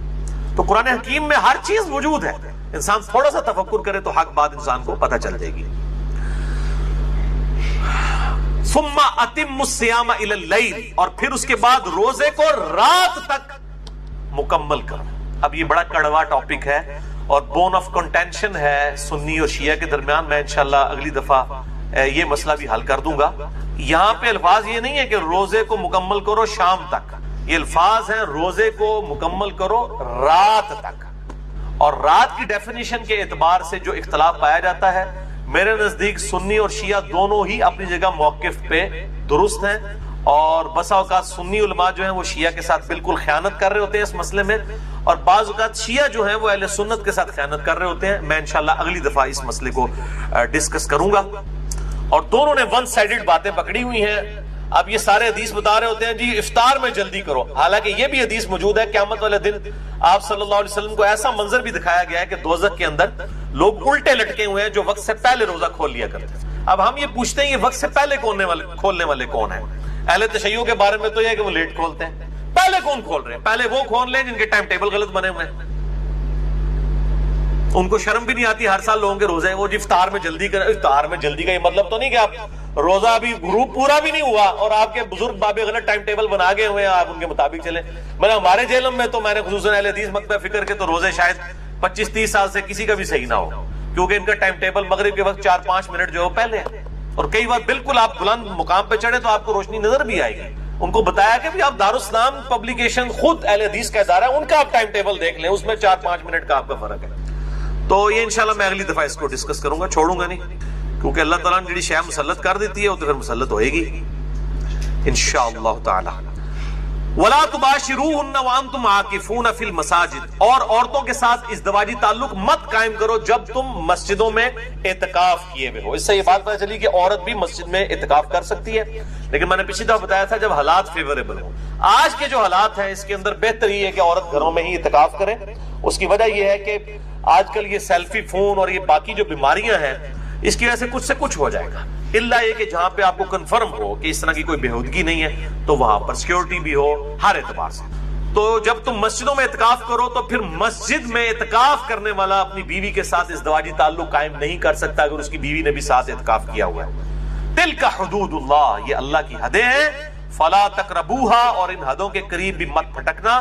کذالک یبین اللہ آیاتہ للناس لعلہم یتقون, اور اس طریقے سے اللہ تعالیٰ اپنی آیات کھول کھول کر بیان فرماتا ہے تاکہ تم متقی بن جاؤ. وہی بات لعلکم تتقون, متقی بنانے کے لیے یہ کھول کھول کر. مطلب کیا ہے کہ کوئی شخص یہ نہ کہ آپ یہ اتنی نٹی گٹیز ڈسکس کی جا رہی ہیں اور میاں بیوی کا ریلیشن شپ ڈسکس ہو رہا ہے, یہ کتنی کوئی بے حیائی پہ مبنی نعوذ باللہ کوئی باتیں ہیں.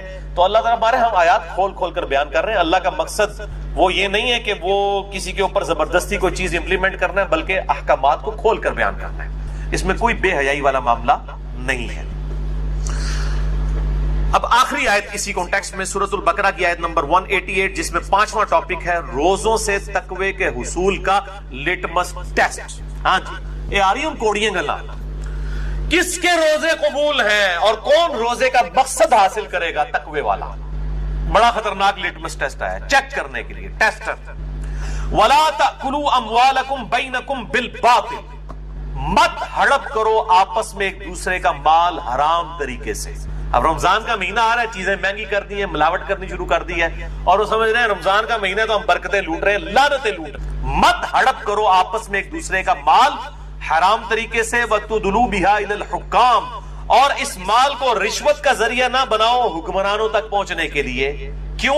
لِتَأْكُلُوا فَرِيقًا مِّنْ أَمْوَالِ النَّاسِ بِالْإِثْمِ, کہ ایک فریق دوسرے فریق کا مال کھا لے گناہ کے ساتھ. یعنی رشوت دے کے کسی کے پلاٹ پہ قبضہ کر لیا, کسی کے جائیداد ہتھیار لی رشوت کے ذریعے, اور وہ گناہ, اس کو پتہ بھی ہے کہ گناہ کا کام وہ کر رہا ہے. وَأَنْتُمْ تَعْلَمُونَ, جبکہ تم جانتے تو ہو. لوگ بڑے بولے بن کے مجھے بھی فون کر کے پوچھ رہے ہوتے ہیں, علی بھائی یہ جائز ہے ناجائز ہے. میں پہلے پوچھ رہا ہوں تہاڈا کیا خیال ہے, جائز ہے ناجائز ہے؟ نہیں جی لگتا تو ناجائز ہی ہے, تو میں نے کو پوچھ رہے ہوں. اللہ تعالیٰ بھی کہہ رہا ہے وَأَنْتُمْ تَعْلَمُونَ, جبکہ تم یہ جانتے بھی ہو کہ غلط کام کر رہے ہو. یہ دل کا جو مفتی ہے نا, بہت بڑا مفتی ہے, میں اس پہ بھی حدیث بھی ایک بتاتا ہوں دل کے مفتی کے اوپر, صحیح مسلم کی حدیث اسی کانٹیکسٹ میں. تو یہ رمضان میں جو چور بازاری کی ہوتی ہے اور چیزوں کو مہنگا کرتے ہیں, یہ ان کے لیے ہے کہ رمضان سے وہی برکت حاصل کرے گا جو حرام خوری نہ کرنے والا ہو. تو رزق حلال از دا لٹمس ٹیسٹ آف ایمان. ایمان کا لٹمس ٹیسٹ ایک یہ بھی ہے کہ رزق حلال ہے یا حرام ہے. اگر رزق حرام ہے تو کوئی تقوی نہیں ہے, کوئی روزے نہیں ہیں. یہ کہتے ہیں پتہ نہیں قبول ہوئے, نہیں پتہ لگ گیا جناب, تو اڑے تو کنفرم نہیں ہوئے جڑے اس طرح کے کام کرتے ہیں. تو میں ان کو پھر بتاتا ہوں جی کنفرم نہیں ہوئے تو اڑے قبول. قرآن اس لکھے حرام خوری کرنے والوں کا کہاں پہ روزہ قبول ہے, کسی کو دھوکہ دینے والے کا, کسی کے ساتھ زیادتی کرنے والے کا. اور ایک طرف سے مال ہڑپ کر کے لوگوں کی افطاریاں کروا رہے ہوتے ہیں, ٹھیک ہے جی, وہ سمجھتے ہیں ہم بڑا کوئی نیکی کا کام کر رہے ہیں. حرام کا مال کھا کر, حرام مال کیوں اللہ تعالیٰ کنڈیم فرما رہا ہے؟ کیونکہ یہ حقوق العباد کا مسئلہ ہے. جب آپ حرام کما رہے ہیں تو کسی دوسرے کا حق جو ہے وہ غصب کر رہے ہیں. اصل میں آپ پیسے تو لے رہے ہیں اس سے پورے, لیکن مال میں خیانت کر کے اس کو دے رہے ہیں. تو یہ حقوق العباد کا مسئلہ ہے, اس لیے اللہ تعالیٰ اس معاملے میں سختی فرماتا ہے.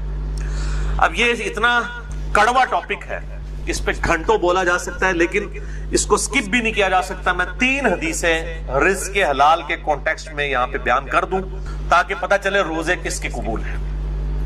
باقی جسے ڈیٹیل چاہیے ہو تو مسئلہ نمبر 51 ہے میرا, رزق حرام کی مذمت اور دنیا پرستی کا انجام اور اس کا علاج, اہل سنت پاک.com ہماری ویب سائٹ پہ. اب قرآن پاک اب بند کرتے ہیں, یہ ٹاپک مکمل ہو گیا. یہ 3 حدیثیں, اس کے بعد 17 حدیث بیان کر کے لیکچر کنکلوڈ انشاءاللہ. رزق حلال کے کانٹیکسٹ میں پہلی حدیث صحیح بخاری سے اور مشکات میں اس کا نمبر ہے 2761. آپ صلی اللہ علیہ وآلہ وسلم نے فرمایا لوگوں پر ایک ایسا زمانہ بھی آئے گا کہ انسان اس چیز کی پرواہ نہیں کرے گا کہ اس کا مال حلال طریقے سے آ رہا ہے یا حرام طریقے سے. وَلِعَوْذُ بِاللَّهِ تعالی یہ اسی دور کے لیے بات ہو رہی ہے. لوگ پرواہ نہیں کریں گے اس بات اور نہیں جی نہیں حلال سے تو گزارا ہی نہیں ہوتا, وہ سارے ہی کر دینا جی, انسان پرواہ ہی نہیں کرے گا. تو جو دل کا مفتی ہے وہ بتا دیتا ہے کہ یہ حلال طریقے سے آ رہا ہے حرام. وہ سن لیا حدیث صحیح مسلم کی مشکات میں ہے 5073. آپ صلی اللہ علیہ وآلہ وسلم نے فرمایا گناہ وہ جو تیرے دل میں کھٹکے اور تو اس بات سے ڈرے کہ لوگ اس پر مطلع نہ ہو جائیں. یعنی جس گناہ کے بارے میں آپ کو یہ کھٹکا ہونا کہ اگر لوگوں کو پتا چل گیا کہ یہ میں نے کیا کیا ہے تو سمجھ لیں وہ گناہ ہے. یہ لوگ جو پوچھ کے فون کر کے پوچھ رہے ہوتے ہیں نا, میں ان کو کہتا ہوں آپ اعلانیہ پبلک کو بتائیں کہ ہم یہ کام کر رہے ہیں تو انشاءاللہ. وہ جی دودھ میں پانی نہ ملائیں جی, خالص دودھ کتنے 100 روپے کلو ہی دے سکتے ہیں نا جی, 60 روپے کیڑا ہے, لوگوں کو پتا ہے نا کہ 60 روپے کیڑا خالص ہے, پانی والا ہوگا, تو آپ لکھ کے لگا دیں کہ یہ 60 روپے کلو دودھ ہے اور پانی کی ملاوٹ کے ساتھ. اگر آپ سمجھتے ہیں گناہ کا کام نہیں ہے لکھ کے لگا دیں. ہاں پھر کوئی لے تو پھر آپ پہ کوئی گناہ نہیں. دودھ میں پانی ملانا کوئی ملاوٹ نہیں ہے, اس کا چھپانا ملاوٹ ہے.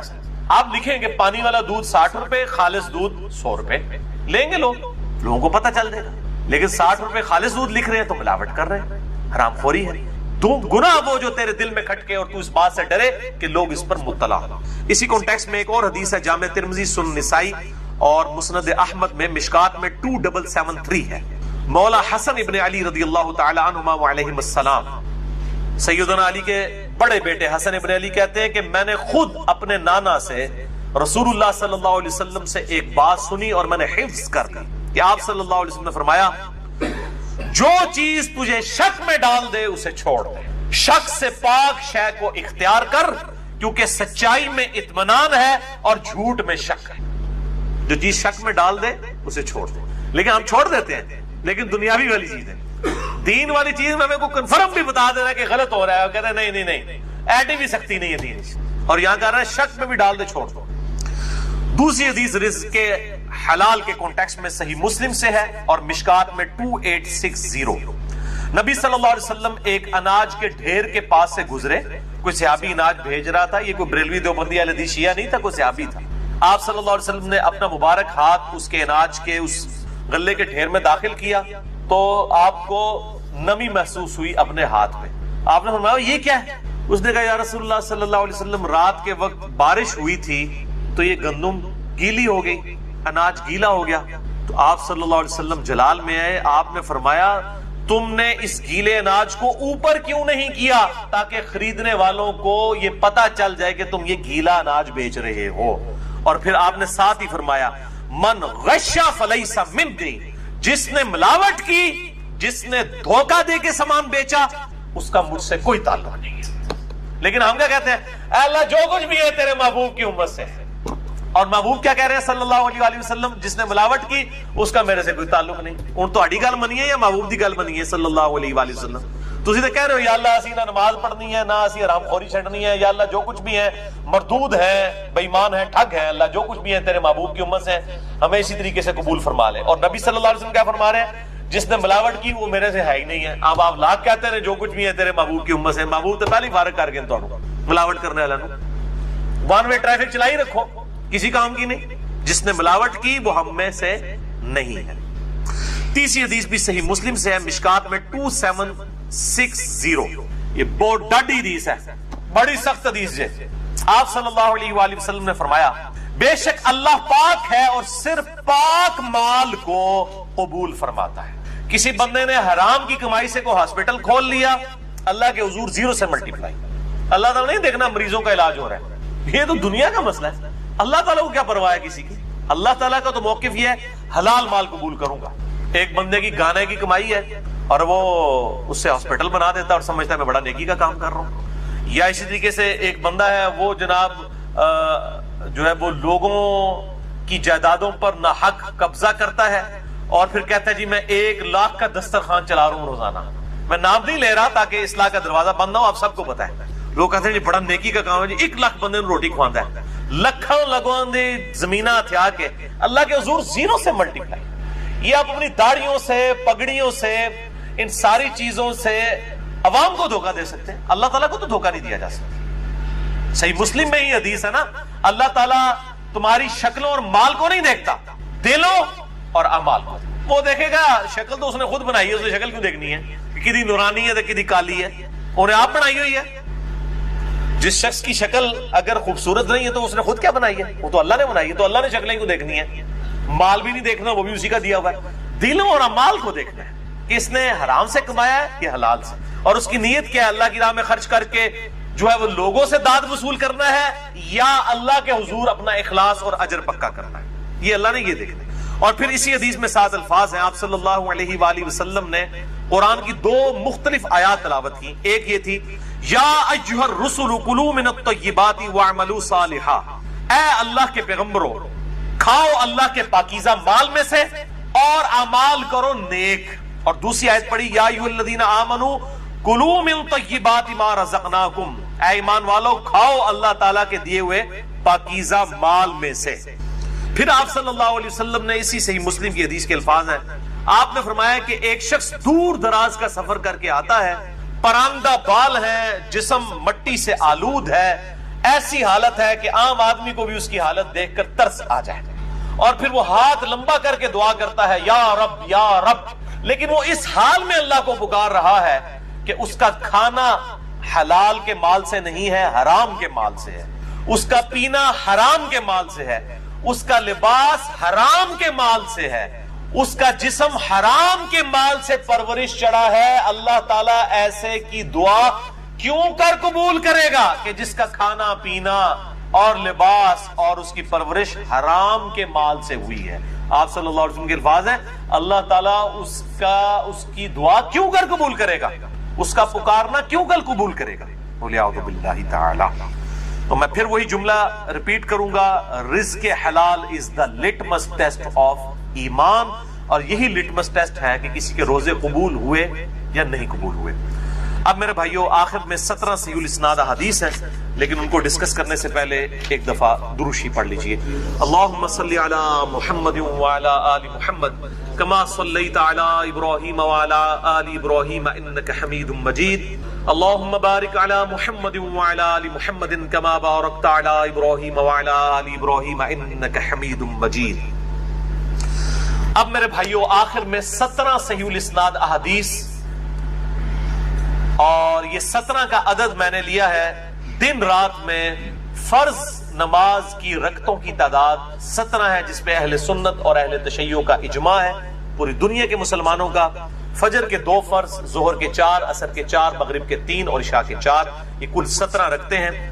اور یہ 17 احادیث پرٹیکولرلی رمضان المبارک کی اہمیت, فضیلت, فرضیت اور روحانیت سے ریلیٹڈ ہے, اور یہ الل ٹپ ایٹ رینڈم نہیں ہے. میں نے ایک انٹلیکچوئل ترتیب سے ان کو جمع کیا ہے, اور انشاءاللہ میں تمام احادیث کے انٹرنیشنل نمبر بتاؤں گا, لیکن پرائمری بک سے نہیں بلکہ سیکنڈری بک سے, جو مشکات المصابیح ہے, جس کو میں نے ڈکلیئر کیا ہے مشکات المصابیح is the encyclopedia of حدیث. اہل سنت کی مین سٹریم کی 13 کتابوں کا یہ سمجھ لے خلاصہ ہے, 3 جلدوں میں. شیخ زبیر لیزئی رحمہ اللہ تعالیٰ کی تحکیم اور تخریج کے ساتھ اہل سنت پاک.com پہ آپ کو 18 MB کی 3 فائلز مل جائیں گی, ڈاؤن لوڈ کریں. میں اکثر اس کی ترغیب دلاتا ہوں. الحمدللہ بخاری, مسلم, ابو داؤد, ترمذی, نسائی, ابن ماجہ, الموطا امام مالک, مسند احمد, سنن الکبریٰ, البیہقی, المستدرک للحاکم اور باقی کتابوں سے یہ نوٹس ہیں. اہل سنت کی کتابوں کا نچوڑ 6294 احادیث, 6294 احادیث کا مجموعہ ہے, اور اس میں احادیث کی ریپیٹیشن نہیں ہے. اس کے نمبرز میں انشاءاللہ انٹرنیشنل بتاؤں گا, اور اس کے فٹ نوٹ پہ آپ کو پرائمری بکس کے نمبرز بھی مل جائیں گے, اور اس کے ساتھ حکم لگا ہوا بھی مل جائے گا انشاءاللہ تعالی. باقی اسی مشکات کے تعارف پہ میرا ڈیٹیل لیکچر ہے, مسئلہ نمبر 111B, مشکات المصابیح کا مکمل تعارف. جسے شوق ہو تو اہل سنت پاک.com پہ اسے دیکھیں. پہلی حدیث صحیح بخاری اور صحیح مسلم کی متفق علیہ حدیث ہے. مشکات میں اس کا نمبر ہے 4. آپ صلی اللہ علیہ وآلہ وسلم نے فرمایا اسلام کی بنیاد 5 چیزوں پر ہے. کتنی چیزوں پر؟ 5. نمبر 1, اس بات کی گواہی دو کہ اللہ کے سوا کوئی معبود نہیں، وہ اکیلا ہے، اور محمد صلی اللہ علیہ وآلہ وسلم اس کے بندے اور اس کے رسول ہیں۔ نمبر 2 نماز قائم کرنا، نمبر 3 زکوٰۃ دینا، نمبر 4 اللہ کی راہ میں استطاعت ہو تو حج کرنا، اور نمبر 5 رمضان کے روزے رکھنا۔ یعنی روزہ رکھنا اسلام کی بنیادوں میں سے ایک بنیاد ہے۔ جو روزے چھوڑ دیتا ہے تو وہ آپ سمجھ لیں ایک ایسی بنیاد کو ہٹا رہا ہے کہ اس کی ایمان کی اور اسلام کی عمارت دھڑام سے نیچے گر پڑے گی۔ یہ وہ عمارت نہیں ہے کہ جس میں 5 میں سے ایک ستون ہٹا لے تو 4 تے کھلوتی رہے گی نہ بھائی جی، جی 4 تے اوتے چلنے والی گڈی ہے، وہ بھی ایک ٹائر لال ہونا تو گڈی چل نہیں سکتی۔ تو یہ 5 والی ہے، اس میں سے ایک بھی آپ اگر سکپ کریں گے تو آپ کے اسلام کی عمارت نیچے گر پڑے گی۔ دوسری حدیث بھی بخاری اور مسلم کی متفق علیہ حدیث ہے، مشکات میں 1956 ہے۔ آپ صلی اللہ علیہ وآلہ وسلم نے فرمایا جب رمضان مبارک کا مہینہ آتا ہے تو آسمان کے دروازے کھول دیے جاتے ہیں۔ دوسرے طریق میں آیا ہے جنت کے دروازے کھول دیے جاتے ہیں۔ تیسرے طریق میں آیا ہے رحمت کے دروازے کھول دیے جاتے ہیں۔ یہ سارے الفاظ بخاری اور مسلم میں ہیں۔ اور پھر ساتھ ہی الفاظ ہیں کہ جہنم کے دروازے، آگ کے دروازے بند کر دیے جاتے ہیں اور شیاطین جکڑ دیے جاتے ہیں۔ اچھا یہ آیا کہ شیاطین جو ہے وہ قید کر، اکثر لوگ سوال کر رہے ہوتے ہیں جی اگر شیاطین قید کر دیے جاتے ہیں پھر بھی چند لوگ ہیں جو نماز نہیں پڑھتے، چند نہیں اکثر لوگ نہیں پڑھ رہے ہوتے پھر بھی، تو میرے بھائی 11 مہینے تک جب شیطان نے پیڈل مارا ہے آپ کی سائیکل کو، اس کے بعد 1 مہینے نہ بھی مارے وہ، پھر بھی تھوڑی دور تک تو یہ معاملات چلیں گے نا۔ پھر سب سے بڑی چیز نفس ہے انسان کا، وہ ساتھ لگا ہوا ہے۔ یہ سرکش شیاطین، بڑے بڑے شیاطین جو ہے وہ کر دیے جاتے ہیں۔ باقی جو انسان کے ساتھ شیاطین چھوٹے موٹے لگے وہ تو چلتے رہیں گے، اللہ تعالیٰ کی طرف سے خاص مدد آ جاتی ہے۔ باقی جڑے تھے پیڑے وہ کعبے بھی پیڑے، اگر کسی نے اپنی اصلاح خود نہیں کرنی ہے تو اس کی رمضان میں کوئی اصلاح نہیں ہوگی، اللہ تعالیٰ کی طرف سے ایک مدد مل جاتی ہے۔ اصل جو مسئلہ ہے وہ نفس کا ہے کہ انسان خود فیصلہ کرے کہ میں نے اللہ کے لیے کچھ کرنا ہے، تب فائدہ ہوگا۔ تیسری حدیث جامعہ ترمذی، سنن ابن ماجہ میں ہے اور صحیح سند کے ساتھ مسند احمد میں ہے، اور مشکات میں آپ کو 1960 کے فٹ نوٹ پہ اور 1961 میں مل جائے گی۔ آپ صلی اللہ علیہ وآلہ وسلم نے فرمایا رمضان میں آسمان کے دروازے کھول دیے جاتے ہیں، آگ کے دروازے بند کر دیے جاتے ہیں، تمام سرکش شیاطین جکڑ دیے جاتے۔ اس میں الفاظ آگے سرکش، بخاری مسلم میں سرکش نہیں تھا، اس سے پتا چلا کہ خاص شیاطین جو بڑے ہیں وہ جکڑے جاتے ہیں۔ اور ہر رات ایک منادی ندا کرتا ہے اللہ کی طرف سے، اے خیر کے طالب ہمت کر اور آگے بڑھ نیکیاں کرنے کے لیے، اور اے شر کے طالب رک جا، اب تو باز آ جائے اس مبارک مہینے میں۔ اور اللہ کی طرف سے ہر رات میں لوگوں کو جہنم سے آزاد کیا جاتا ہے۔ وہ جو روایت ہے وہ جعلی ہے کہ جی وہ پہلا عشرہ جو ہے وہ رحمت کا ہے، دوسرا جو ہے وہ مغفرت کا ہے، تیسرا دوزخ سے رہائی کا ہے۔ یہ تو ہر رات رہائی ہو رہی ہے، میں اس حدیث کو بھی بتا دوں گا بعد میں شعب الایمان کے حوالے سے۔ چوتھی حدیث بھی بخاری اور مسلم دونوں میں ہے، مشکات میں 1958۔ آپ صلی اللہ علیہ وآلہ وسلم نے فرمایا جو شخص ایمان اور احتساب کے ساتھ، اکاؤنٹیبلٹی کے ساتھ، احتساب کو آپ اگر اردو میں ٹرانسلیٹ کریں گے تو 3 چیزوں کا مجموعہ ہے۔ نمبر 1 اخلاص، نمبر 2 ثواب کی نیت، اور نمبر 3 اصلاح نفس، یعنی نفس کی اصلاح بھی جو ہے مطلوب۔ رمضان کے روزے رکھے اللہ تعالیٰ اس کے پچھلے سارے گناہوں کو معاف فرما دے گا۔ اور پھر ساتھ ہی الفاظ ہیں جس نے ایمان اور احتساب کے ساتھ رمضان کی راتوں کا قیام کیا اس کے بھی پرانے سارے گناہ معاف۔ اور پھر ساتھ ہی فرمایا جس نے شب قدر کا قیام کیا ایمان اور احتساب کے ساتھ اس کے بھی پچھلے سارے گناہ معاف۔ لیکن لیکن لیکن اس سے مراد چھوٹے گناہ ہیں، بڑے گناہ نیک اعمال سے معاف نہیں ہوتے، وہ صرف توبہ کرنے سے معاف ہوتے ہیں اور گناہ چھوڑنے سے۔ اس کے سپورٹ میں حدیث ہے صحیح مسلم کی، مشکات میں ہے، اس کا نمبر 564۔ آپ صلی اللہ علیہ وآلہ وسلم نے فرمایا اگر بڑے بڑے گناہوں سے بچا جائے تو 5 نمازیں، ایک نماز سے دوسری نماز تک، ایک جمعے سے دوسرا جمعہ اور ایک رمضان سے دوسرا رمضان درمیان کے گناہوں کا کفارہ ہے اگر بڑے گناہوں سے بچا جائے۔ تو نماز چھوڑنا تو خود بڑا گناہ ہے، یہ نہیں ہے کہ ایک جمعہ پڑھ لیا پھر اگلا جمعہ پڑھا پچھلے ساری معاف، نہیں، کبیرہ گناہوں سے بچا جائے۔ صحیح مسلم میں حدیث ہے، مشکات میں 569 اس کا نمبر ہے کہ بندے کے کفر اور اسلام کے درمیان فرق نماز ہے، تو نماز چھوڑنے سے تو بڑا کوئی گناہ نہیں ہے۔ تو ایک نماز سے دوسرا نماز کے درمیان گناہوں کا کفارہ بھی تب بنے گا جب دوسری نماز پڑھی جائے گی۔ 5ویں حدیث بھی بخاری اور مسلم کی متفق علیہ حدیث ہے، مشکات میں 1959۔ آپ صلی اللہ علیہ وسلم نے فرمایا رمضان مبارک میں ہر نیک عمل 10 سے 700 گنا تک بڑھا دیا جاتا ہے. اس لیے ہم کوشش کرتے ہیں کہ زکوٰۃ رمضان کے مہینے میں تاکہ زیادہ ثواب ملے. اور پھر زکوٰۃ ہوتی بھی لیونر ایئرز کے اعتبار سے، وہ سولر ایئرز کے اعتبار سے نہیں دینی ہوتی ہے، چاند کے مہینوں کے اعتبار سے دینی ہوتی ہے، تو وہ آسان ہو جاتا ہے حساب رکھنا. ویسے آپ ایک رمضان میں نکال لیں اور پھر پورا سال دیتے رہے، یا اگلے سال کی بھی پیشگی نکالی جا سکتی. زکوٰۃ میں میں نے ڈیٹیل سے لیکچر مسئلہ نمبر 95A اور B دے دیا، جسے شوق ہو تو وہ دیکھے. اور ساتھ ہی الفاظ ہیں بخاری و مسلم کے، اللہ تعالیٰ فرماتا ہے بے شک روزہ خاص میرے لیے ہے اور میں ہی اس کی جزا دوں گا. باقی نیکیوں کا تو پتہ چل جاتا ہے، روزہ انسان اور اس کے رب کے درمیان ایک راز ہے. اگر کسی شخص نے خود نہیں بتایا تو وہ چھپ کر کھا پی لے تو پتہ نہیں چلے گا. تو اللہ تعالیٰ ہمارا یہ میرے اور میرے بندے کے درمیان چونکہ خاص عبادت ہے، خاص میرے لیے ہے، میں اس کی جزا دوں گا. اور پھر 7 الفاظ ہیں، میرا بندہ اپنی خواہش اور کھانے کو میری وجہ سے ترک کرتا ہے.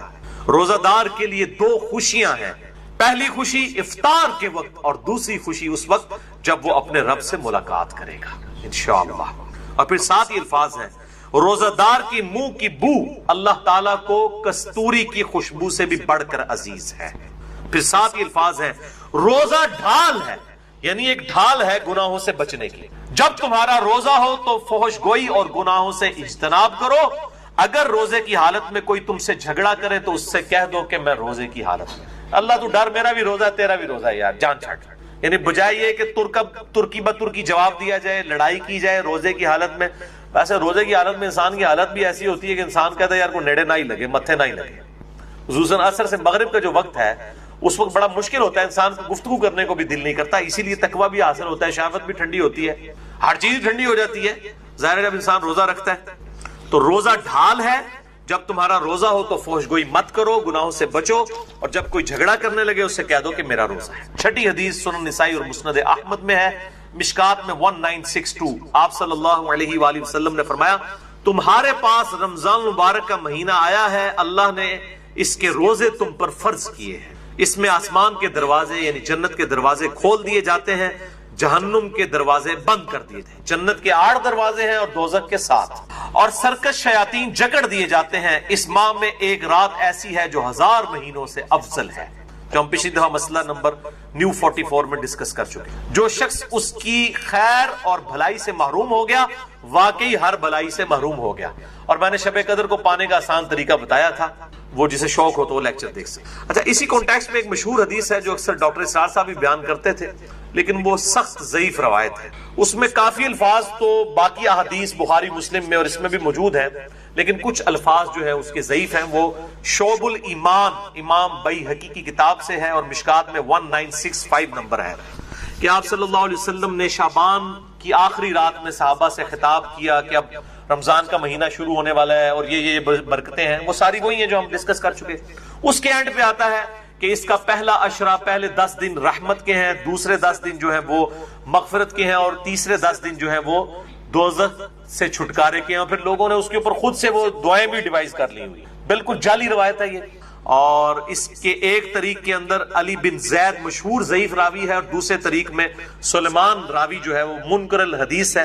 منکر الحدیث وہ راوی ہے جس کی حدیثیں ترک کر دی جائیں، یہ شدید ترین جرح ہوتی ہے. اسی طریقے سے یہ اکثر رمضان سے پہلے بھی وہ یہ میسج چل رہا ہوتا ہے کہ جس نے رمضان کے چاند دیکھنے کی خوشخبری، تو یہ وہ سب جعلی جھوٹی روایتیں ہیں. اور اس طرح کی روایتیں بالکل آگے بیان نہ کیا کریں، ان کی کوئی اصلیت. اللہ سے ڈر جائے. مسئلہ نمبر 36 ہے میرا ضعیف الاسناد اور من گھڑت احادیث کے فتنے کا تحقیقی جائزہ. 7ویں حدیث بھی بخاری اور مسلم دونوں میں. آپ دیکھ لیں اکثر حدیثیں بخاری اور مسلم سے. مشکات میں 1957 اس میں الفاظ ہیں کہ جنت کے 8 دروازے ہیں، ان میں سے ایک دروازے کا نام ہے الریان، جو خاص ان لوگوں کے لیے ہے جو روزہ دار ہیں. ان کو اس دروازے سے آواز دی جائے گی کہ جو دنیا میں روزہ رکھا کرتے تھے. الریان دروازے سے ندا کی جائے گی اور ان کو جنت میں اس دروازے سے داخل کیا جائے گا. اس کے علاوہ ذاکرین کے لیے ہے اور قتال کرنے والوں کے لیے، مختلف نیکیوں کے لیے دروازے آئے ہیں. 8ویں حدیث بھی بخاری اور مسلم دونوں میں ہے. مشکات میں 2053 آپ صلی اللہ علیہ وآلہ وسلم نے فرمایا، جو شخص اللہ کی راہ میں، یعنی اس راہ میں مراد جہاد اور قتال، اللہ کی راہ میں نکلنا، نیکی کے اعمال کرنا اور قتال کے لیے سب کچھ اس میں شامل ہے، فی سبیل اللہ کے الفاظ ہیں، اس حالت میں بھی روزہ رکھے تو اللہ تعالیٰ اس کے اور دوزخ کے درمیان 70 سال کی دوری ڈال دے گا جو اللہ کی راہ میں روزہ رکھے.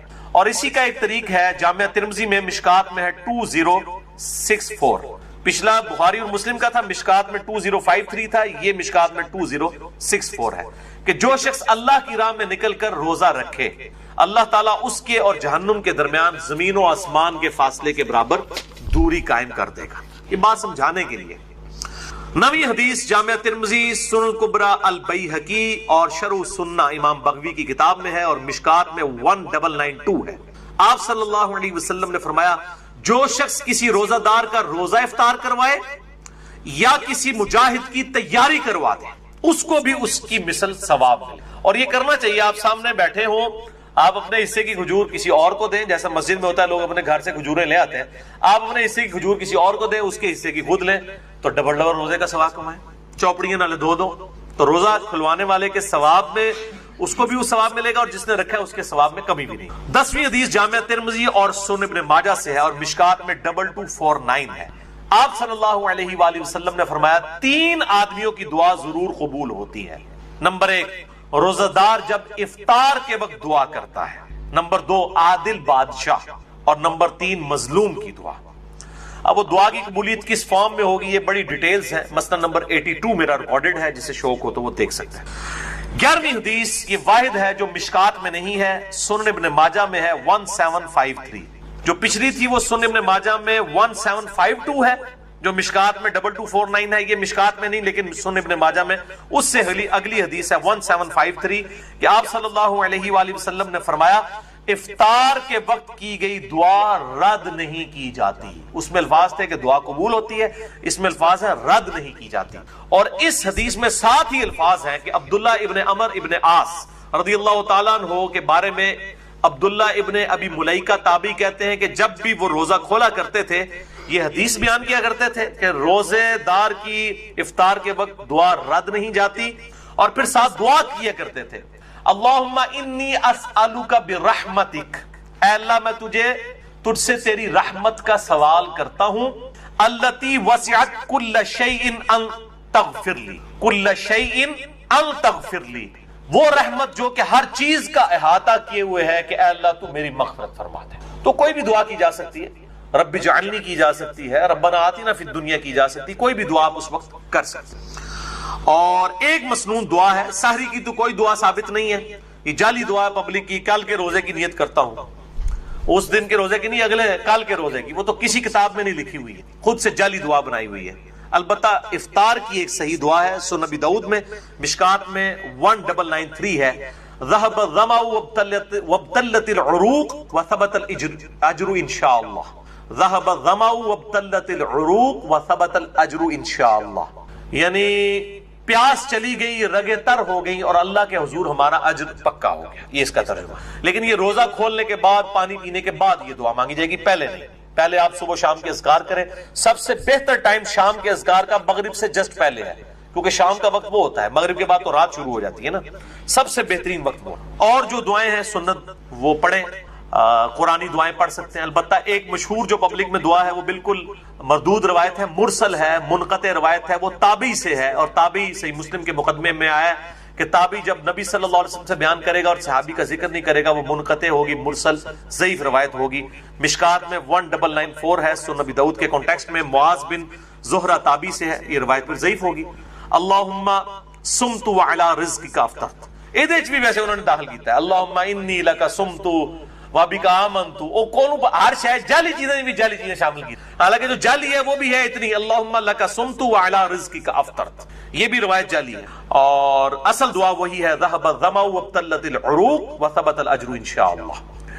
تو اس کے علاوہ جو دعائیں ہیں سنت وہ آپ کر سکتے ہیں. اور بیسٹ دعا وہی ہے جو بخاری اور مسلم میں آئی، ربنا آتنا فی الدنیا حسنہ وفی الآخرۃ حسنۃ وقنا عذاب النار. شام کے اذکار بھی کریں جو بلو کارڈ پہ ہم نے لکھے ہوئے ہیں. 12ویں حدیث صحیح مسلم سے ہے اور یہ حدیث بخاری کو چھوڑ کے باقی اہل سنت کی 5 کتابوں میں موجود. صحیح مسلم، ترمذی، ابو داؤد، نسائی، ابن ماجہ میں، مشکات میں ہے 2047. اور یہ چونکہ رمضان سے کمپلیمنٹری ٹاپک ہے اس لیے میں حدیث بیان کر رہا ہوں کہ آپ صلی اللہ علیہ وآلہ وسلم نے فرمایا جس نے رمضان کے روزے رکھے اس کے بعد اس نے شوال کے 6 روزے رکھ لی، وہ گویا اس طرح ہے کہ اس نے پورے سال کے روزے ہی رکھ لی. ہمیشہ کے روزے.